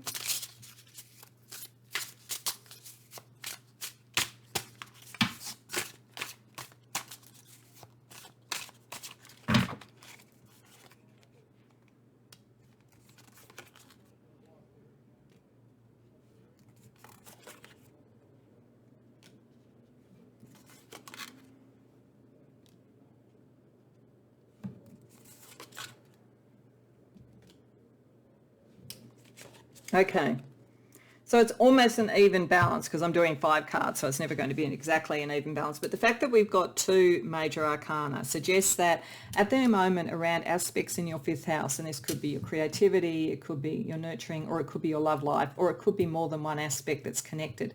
There are some pretty significant external forces operating at the moment. And I think it's about a new opportunity, a new relationship, a new creative opportunity, a new person to nurture, but it's probably more likely to be love or creativity, I think. And it's being shown, it's top and tailed here with the 2 major arcana, the Fool being the thing that's new, something different, something to try on. For some of you, it may well be with that kind of classic or commercial, that sort of sacred or profane, whatever energy that was around your creative thing. It may be that you've concentrated on one and you've now got the opportunity to show the other. It might be that you're worried to some degree about whether that's going to be accepted if you've really, as again, I'm going to that Freddie Mercury thing. I think he was probably a little bit nervous probably singing with his favourite opera singer, but it did work out, and I think it will work out for you. But it's like there's the energy of the new, but you're like kind of slowing it down a bit. Or circumstances are slowing it down a bit. It may be external factors where not everything is quite in place yet. I'm also getting for some of you, if it is a creative thing and you want to do something really different, you may have sort of industry people or managers or whatever that are going, do you really want to be that different? So there could be that thing being worked out. And I think you're trying to sort of like get that freedom of expression here. With the Queen of Wands and the Six of Wands reversed, it's like, but is there a cost to the recognition and how far you've come? So I definitely think that's, for those around creativity, it might be that you're looking to do something a bit different in your kit bag and others might be a bit nervous about it. You might be a bit nervous about it. There is a lot of energy here and a lot of ability, but it might be that there is a compromise around how much recognition there is. And I keep going back to the Freddie Mercury example because I think it's a good one, in that he was successful with what he did with the opera singer, but it wasn't seen as his major contribution to music. People admired that he was able to do it, but he is still best known for Queen. So there may be something like that going on creatively for you. If it's not creative, if it's about love, it might be that there is either someone who's very keen to start a relationship with you and you want to make it go a bit slower, or vice versa. It could be either. And part of that is about you working out where you fit in this relationship. Can you have the freedom, particularly creative freedom, with all that wands energy? You're all about creativity. Like, it's all about fire for you. It's not, that's where everything comes from. You know, you obviously have air and water and earth. You have the capacity to think, you have the capacity to feel, you have the capacity to manifest, all of those things, but it's all about creativity for you. The creative fire has to be stirred, the passion has to be stirred, and so there's a push-pull at the moment going on for you in one or more aspects of your fifth house around doing something new or taking it a bit slower. So let's see what advice Spirit has around it.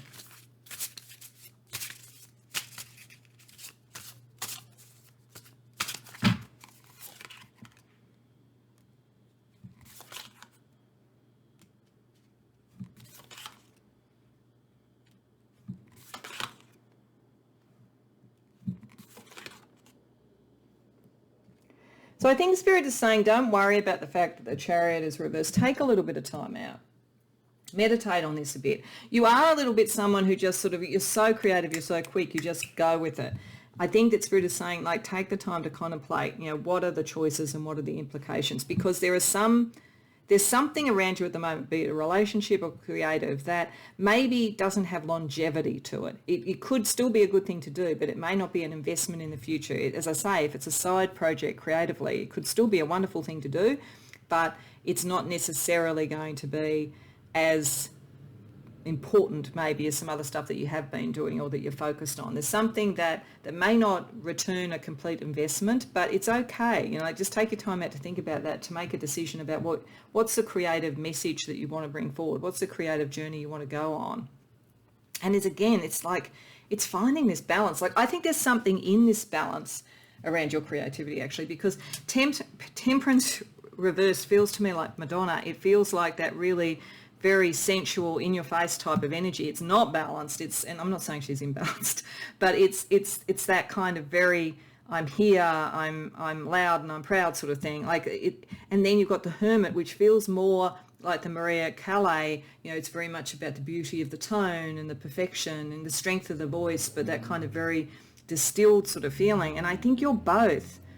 But I think one is probably going to be more of a business thing for you, and one is going to be more just a side project or a kind of almost a nuance. It's, if you were a painter, it'd be like the kind of shading and the shadowing of whatever your core painting is, for instance. And I think that's what you're needing to work out. And if it's around love, it may be that there is a choice about how to be, either to be in this sort of new, different relationship that may not be completely secure and may not be long term, or whether to be alone or separate from it until something feels more aligned. So it just sort of depends where that two sides of your nature is pulling you at the moment, whether it's in your creativity or in your love life. I don't feel for most of this is around children. It could be. I mean, it could be just different ways of parenting children, different sort of approaches, different things to sort of nurture in them and different skills to nurture in them. But I think for most, this is much more either about love or about creativity. Okay, so let's get a little bit more energetic information from some oracles. So we'll use an oracle first for a couple of cards around your creative energy and what Spirit is advising.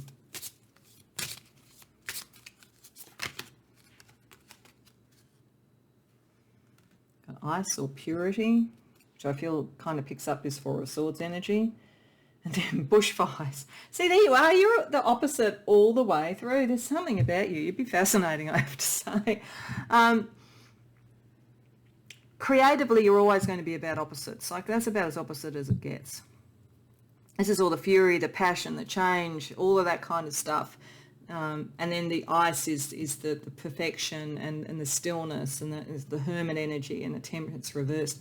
I just think that Spirit is saying that creatively, that's what is your genius. Do not let go of both sides. Even if one is more commercially viable for you or something, or the one that, is most expected of you in your career, have the side projects. Don't sort of like go for one or the other. You really are, you're multi-talented, you're multi-visionary really in what you can do, and you can be in the heat of the bushfire and in the cool of the ice, and it's somewhere in the center of that, in the center of that contradiction, that you really come alive. Okay, so let's see around the heart code oracles around relationships, or around love for you.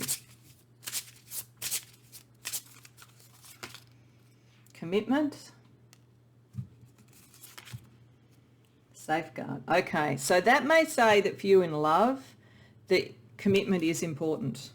That's a kind of a safeguard. And maybe that makes sense. If you're sort of someone who could go sort of into the depths and kind of be two people at any given time and all of that sort of stuff, you may need a committed relationship. So if you're around a relationship at the moment that may not have that might help you make a decision about whether it's the right one to be in, because there's something there. But I guess it would also be saying that examine whether your attitude to commitment is more about safety and less about love. Like that would be maybe the thing that you need to think about around that. If it's around children, then it's picking up the concept that there is a sort of commitment that you have to make to safeguard and nurture children. All right, so let's have a look at a couple of blocks. So this was a couple of cards that were also under the tarot card that brought you to the reading. And so it's meant to show some areas where blocks could be occurring around your creativity, love, or nurturing. Got knowledge, study, learning, and education. And faceless ghosts and the haunted girl, ghost people. Oh, actually, that makes a lot of sense. So jumping to this one first. This card is all about when you've got too many people whispering in your ear with opinions. I do think a lot of people who've come here, this has got something to do with a creative approach, a creative project, or even, you might be deciding, I want to go out and I want to do my creativity, full time, or more than just a side hustle, or I really want to be a creative artist, and everybody is whispering in your ear, oh, you're better off if you're a lawyer, or, go and get a better education or whatever. Or even some people that might say you might be very, very raw talent and not necessarily have all the technique, and they might go, well, that's fine, but you've got to go and get more knowledge, and you may underestimate your capacity. Particularly, as I say, if you keep toggling between two different extremes, it may be that you feel a bit like a creative dilettante, that you don't necessarily have the full skill in either, but this is just a block. It's an attitude you have, and you're listening too much to other people's opinions, which might be why we got the two major arcana cards there, and that they are almost pulling in different directions around stopping and slowing down the new, where you're about bringing those two things together and creating the new out of it. So I think your block is maybe underestimating your skill and listening too much to other people around how to do things. So let's use the crystal chakra cards to help find some affirmations to unblock that energy.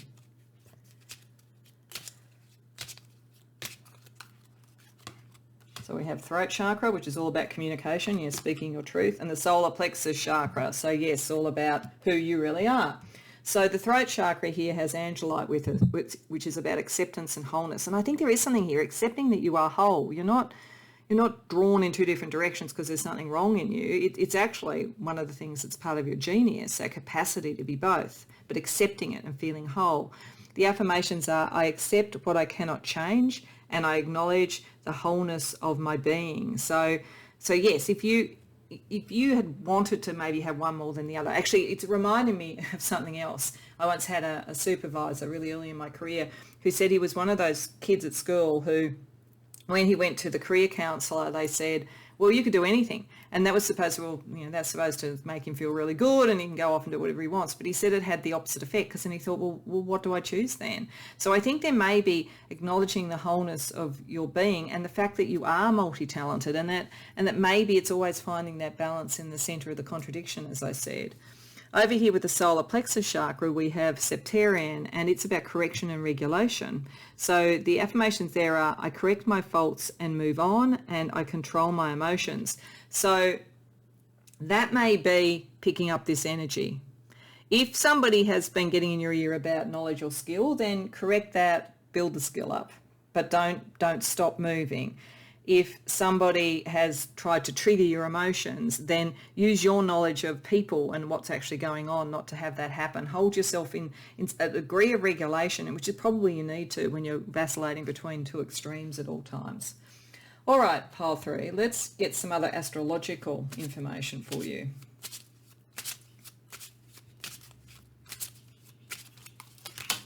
A 12th house and fire.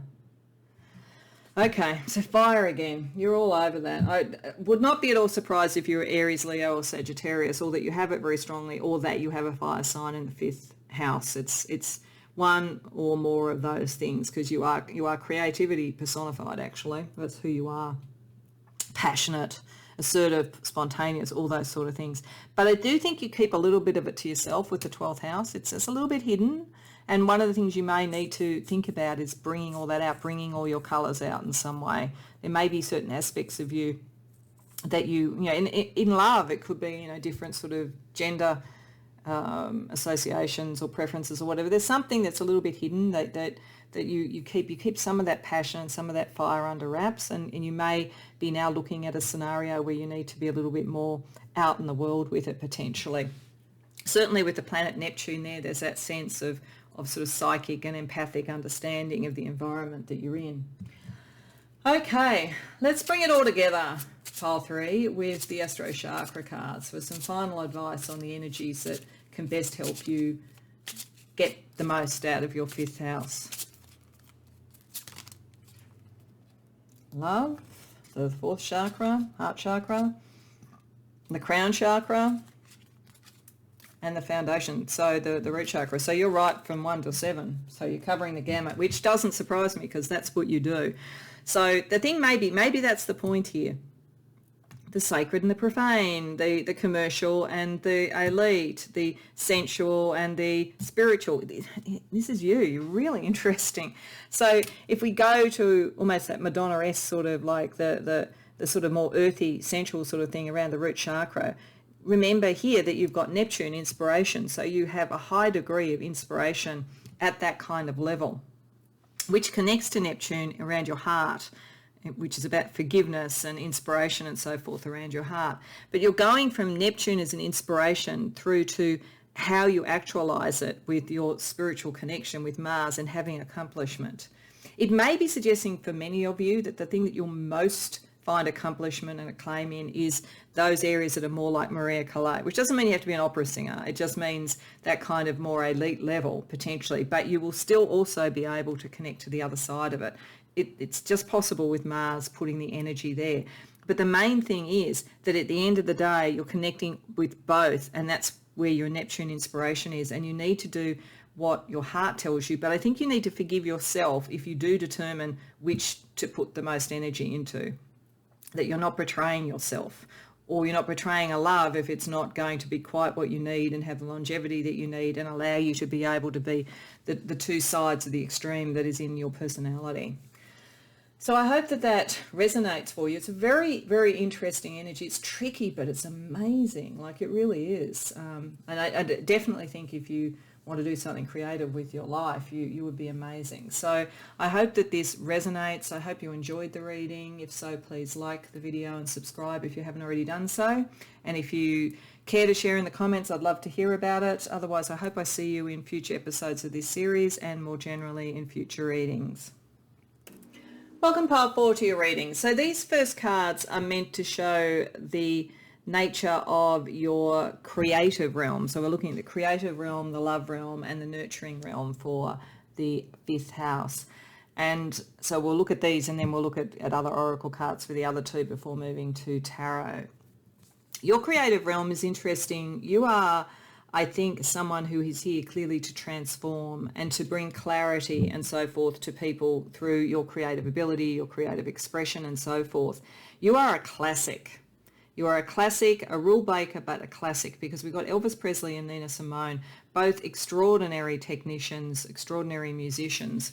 and ones that were transformative within their particular realms of music, and both of which brought a clarity. But there's also a sense, and it's interesting, we have the angel of white light here, of something that is either socially or spiritually very, very resonant. So I feel like Nina Simone, I feel there was that whole sort of emotional authenticity and so forth, and speaking truth to power, as this card talks about, and so forth, and not being caught by the system too much. And then on the other side, we have Elvis Presley, who you could probably say did get caught too much by the system, but where he started was sort of in gospel singing and that sort of thing. So there's a very strong spiritual undercurrent here, I think, to your creativity, a very strong connection between your beliefs and your values and what you create.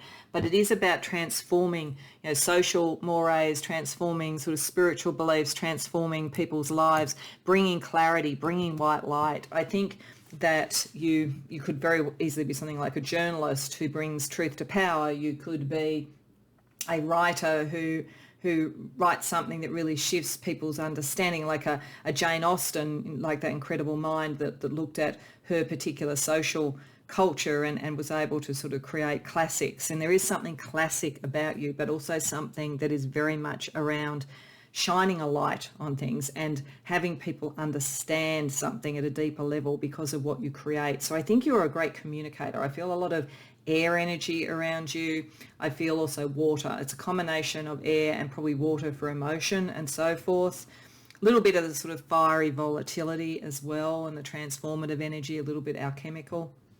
But it's all in the service of something that's classic, iconic, and transformative and clear, honest, like honest. There's a great deal of honesty, but with it, there is the risk, and I think this is being shown here, of shining a light so much into the darkness that you have to make sure you're not consumed by it yourself. Like Elvis Presley got, in a sense, almost consumed. Some of that purity got consumed in the latter parts of his life. So it's a bit like that statement, the Nietzschean statement about not looking into the abyss too long, otherwise it looks into you. Now, that doesn't necessarily mean that you are going to do that. It's just the one sort of thing when you are so much on that sort of a mission of making sure that you keep all your energy clear.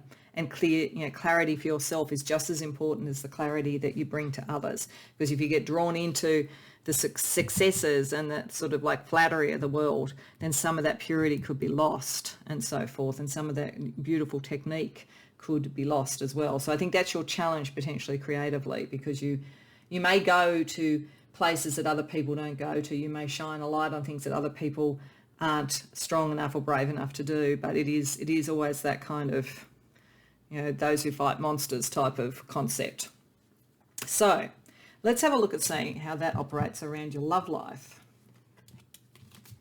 So the angel we have there is the angel of belief. We have flirt. It's kind of cute. And self-love. Oh, that's nice.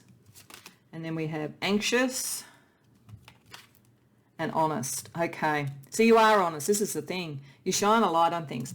Ultimately, you want to believe in love. You want to believe in yourself. Self-love is certainly there. Self-belief is certainly there. You like to have fun and flirt and so forth. But sometimes you get a bit anxious because you are very honest. And you may also make other people anxious because you're honest. Like you like the game of love, and you do believe in love, and you have enough self-esteem to do it. That's why your self-love is strong. That's why you can be honest. But it can make other people anxious, or you may become anxious around this sometimes, because it's like, if you spend too much in the flirtation, is it going to be true and honest? Like, how do you get that balance right? Which in a way is the balance of that kind of sort of emotional sort of authenticity of a Nina Simone, and then the kind of commercial side of an Elvis. Like, how do you get the fun and the joy of it, but also get the honesty and the commitment and the clarity that you look for in everything? So yeah, it's a kind of a balance for you between the fun of it and just believing in love and loving love for love's sake, and however wanting to get down to the detail when it gets to it, and like that kind of anxiety of moving from one level to another. So let's have a look at the nurturing side of you. And the angel we have is bullying prevention angel. That's interesting. We have dreams. We have willpower, waxing gibbous. And we have darkness. Okay, all right. So what I have found interesting with all of these readings is when I look at the nurturing energy, it is potentially the energy that you would bring to parenting someone or mentoring or coaching, but it's also often a sign from spirit about how you have to nurture yourself to balance the sort of creative and love energies that you have. Now, on a very classic level around this, if you had children or if you're a teacher or a mentor or a coach with bullying prevention angel, you're definitely a protector of others. And that may be partly how you shine the light on things. You would not tolerate bullying. You would not tolerate any of those sort of energies. Very, very clear about that and very strong will about it. And prepared to look at the less pleasant side of things with the darkness. So that's definitely there. You want to protect the dreams of children, people who you're mentoring or coaching, any of those things. You do not want them to be straitjacketed and made to be less authentic and so forth. I think you'd feel it very strongly, actually, if people around you, people you cared for, were feeling that way. So you would definitely fight the fight for them quite often. But in terms of for yourself, I think this is saying, firstly, that you pick up a lot of energy creatively and in love through your dreams in the darker hours when you're on your own and so forth. And you are always trying to find a way to have the clear will, the clear and the clarity in moving forward, but also not overwhelming people. I think there's a part of you that knows that you are stronger than most people.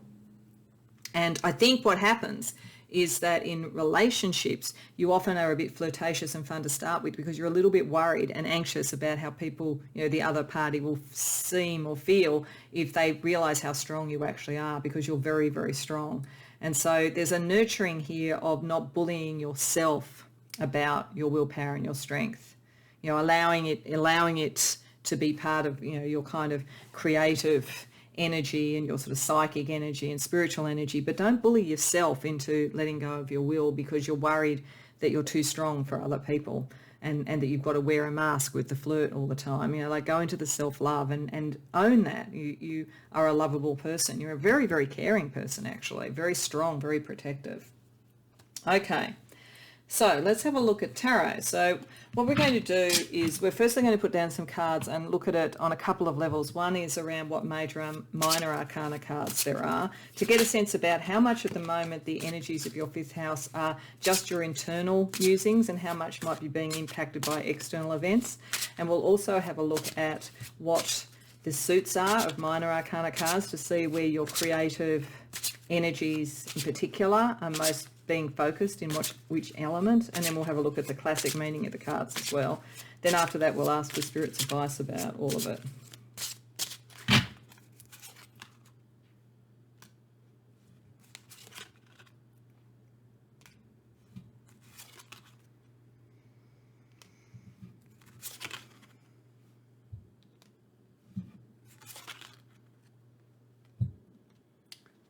Okay. So this is interesting. We've only got one major arcana card, but we have two court cards. And the court cards sort of can veer either towards internal or external. I think they're external here. I think the fact that we have three reversed cards in terms of external sort of energy, Queen of Wands, the Magician, and the Queen of Swords. I think one of the reasons the bullying prevention angel has come out is that you are in some environment, creatively, love, career, teaching, school, something. You're in some environment where there is actually things like bullying. There is stuff like people misusing power. It could be a political realm potentially where things are not being on the up and up in some way. Highly critical environment, an environment that doesn't like to let other people shine, and people that don't like to let other people shine, and people who are prepared to manipulate. So you've got something around, and part of your clarity and your honesty and your strength is the fact that you know that. Now, again, I think it's really interesting that you got Elvis Presley, because it is almost like maybe how he got trapped in a way by people who wanted to sort of exploit him in some ways. And so, and that genius that he had and the wonderful sort of performance or whatever was being exploited. Now, this doesn't say that you have to be exploited. It just says that you're in that environment in some way.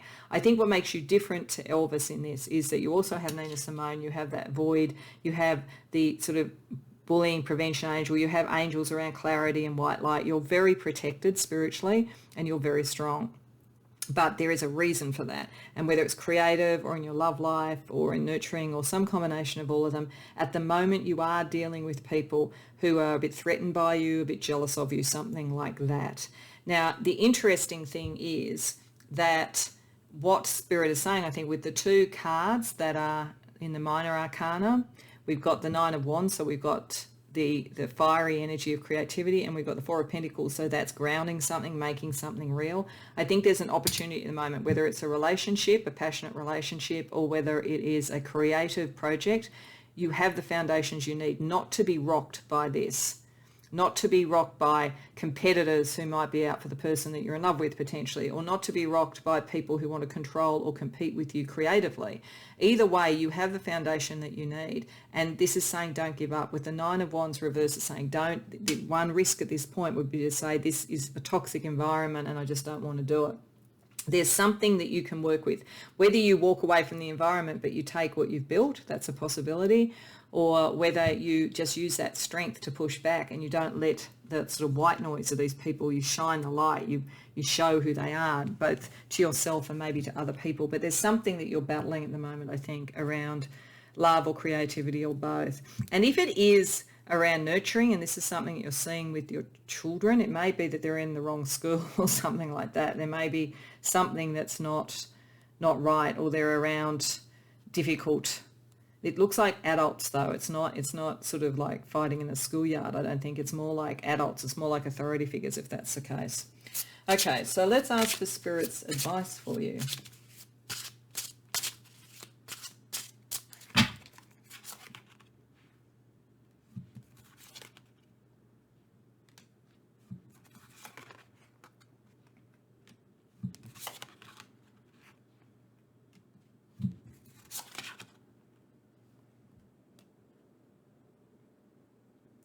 Okay, so Spirit is definitely saying, it's definitely doubling down on the strength that you have.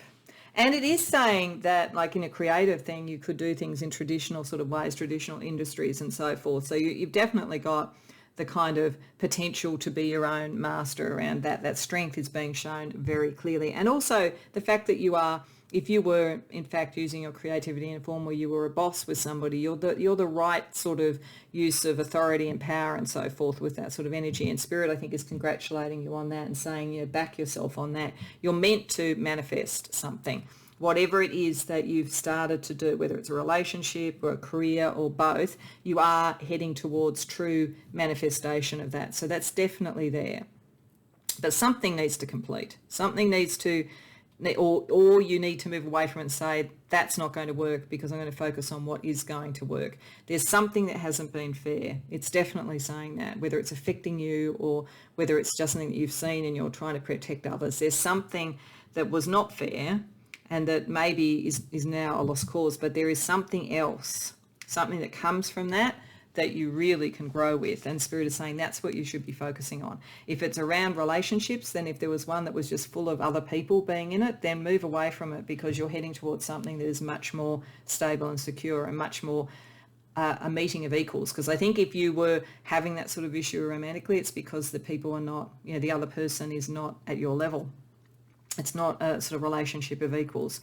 But I think for many of you, this is around career and creativity, and I think a career that has a creative edge or creativity as a career. Okay, so let's have a look at a little bit more information around both the creativity and the love with using a couple of different oracles. So the first oracle is some particular energy that is around your creativity at the moment. Snow, silence, and lake, depth. Okay, so there's something under the surface here. It's coming up a number of ways, and it's coming up around creativity. I think this is saying work at the depths, stay silent, move when you're ready. Don't get caught up in all this drama and intrigue and misdirection and competition. Just keep moving slowly, silently at your depths. keep out of the radar till you're ready to sort of move on, because you are meant to sort of like grow something that is much more long lasting, but it's probably not time yet. It's have a little bit of, you could shine your light on it, but maybe that's a little bit too early. It's stay more in that kind of darkness energy that we saw before. Wait your time. Okay, let's have a look at love life energy for you.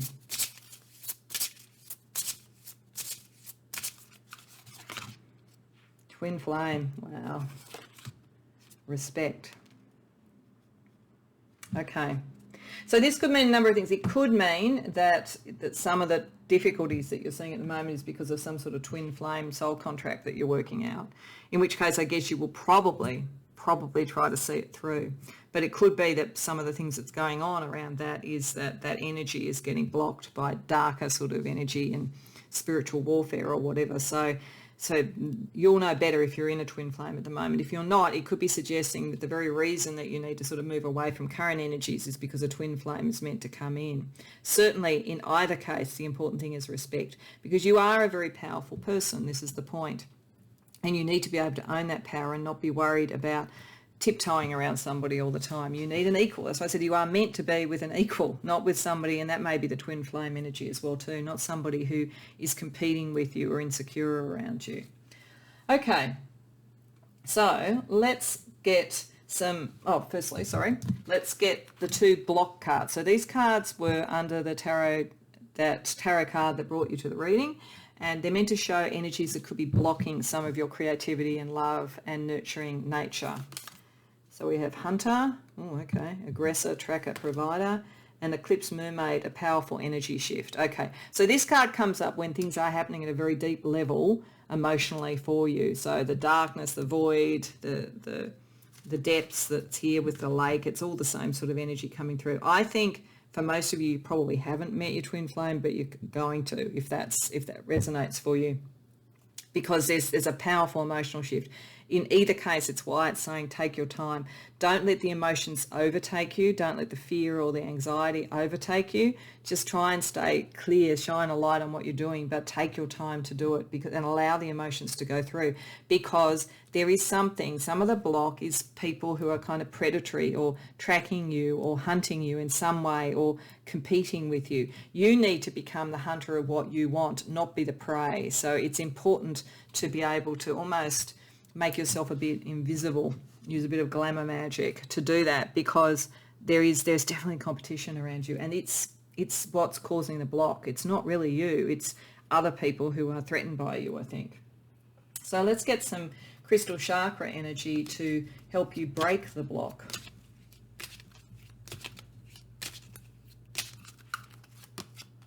Got the heart chakra, so love, and the crown chakra, spiritual connection. Okay. So the heart chakra here has green aventurine, which is about prosperity and transmutation. The affirmations are, I attract prosperity into my life by believing I deserve it. Yes, don't listen to people who tell you you don't, who tell you you're different, who tell you that you have to do it this way to make it work or whatever. You are meant to draw this stuff in for yourself because of the clarity that you bring to things. And then the other one is I transmute lower vibrational energies into higher ones. And yes, that's what you do with using the white light. And you've got the lower vibrational energies are causing your block at the moment. So by getting back to your heart chakra and transmuting that in peace and silence and solitude, I think, so that you don't get all the white noise of other people, then you can break through that. The crown chakra here has lepidolite, and the energy of that is about dissipation and reorganization. The affirmations are, I demand that all negatives dissipate. So yes, you can do that. You just need to focus on it, shine a light on it, and move on. And I reorganize parts of my life often. So yes, I'm able to transmute, I'm able to change, because it's all about clarity, it's all about truth, and so forth. All right, to close out, we're firstly going to use a astrology deck just to get a little bit more astrology information, and then we're going to use the Astro Chakra deck to bring it all together.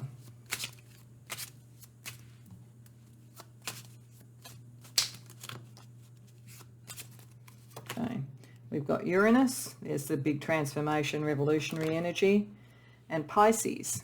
Okay, So if you are Pisces, or if you have Pisces strong, or if you have Pisces in the 5th house, you're highly sensitive, highly attuned, highly psychic. So cut yourself some slack, I think, is what this is saying. Like, don't let it overwhelm you. This is why I think it's saying, get that stillness, get that depth, give yourself some time out. The tarot card for that is the moon. And so I think there are things to come out. There are secrets to come out, things that you are to learn. And once that light, you shine that light, or that light is shone for you, you will have a clearer path. Uranus is about change, revolution, and so forth. The energy of the tarot is the Fool, so new beginnings. So there is something, once you've let go of the things that aren't working, you bring in the new beginning that is much more about achievement and success. And the phrase for Uranus is I evolve. So seeing this as evolution rather than letting things go that were kind of messy and nasty and so forth. It's part of the growth. That's part of how you heal yourself and you move forward with it. Okay, so last but not least, the Astro Chakra cards. Got the third eye chakra, the heart chakra, and of course for this, the sacral or creative chakra. So in the third eye, so where you're telepathically connecting with others and bringing in intuitive information, we have Mercury, communication, expanding knowledge. Yes, there's something, you are a communicator. That's why I felt right at the beginning like a journalist or a writer or something like that. Mercury is very important for you. It's how you bring in information, understand and see things before other people see them, and then how you can communicate that and expand your own knowledge. In terms of love, we have the moon, the emotions in that house. So that's kind of, you're in love with love. There's a bit of a Piscean feeling there. But the emotional response around love, you will always respond most around these things in your love life. That's why it didn't look quite, it looked more nervous and anxious in that than you did potentially in your creative life. But remembering maybe what you did and the intuition and the communication you used creatively and the transformative energy over here with the sacral chakra and around creativity with Pluto there allows you to release some of that and make that work for you. So communicating your truth, regulating your emotions through transformation that releases anything that's not working for you is the way to really maximize the benefits of a significant 5th house where there is a lot you can bring to the world and a lot that will clarify and help not only you and other people. But because of that, you're probably going to get the naysayers and the people who like people to be confused and like people not to be authentic and so forth. And you just need to learn how to navigate that. So I hope that resonates for you, Pile 4. I hope you enjoyed the reading. If so, please like the video and subscribe. And if you care to share in the comments, I'd love to hear about it. Otherwise, I hope to see you in future episodes of this series in particular and in my other readings more generally. Bye for now.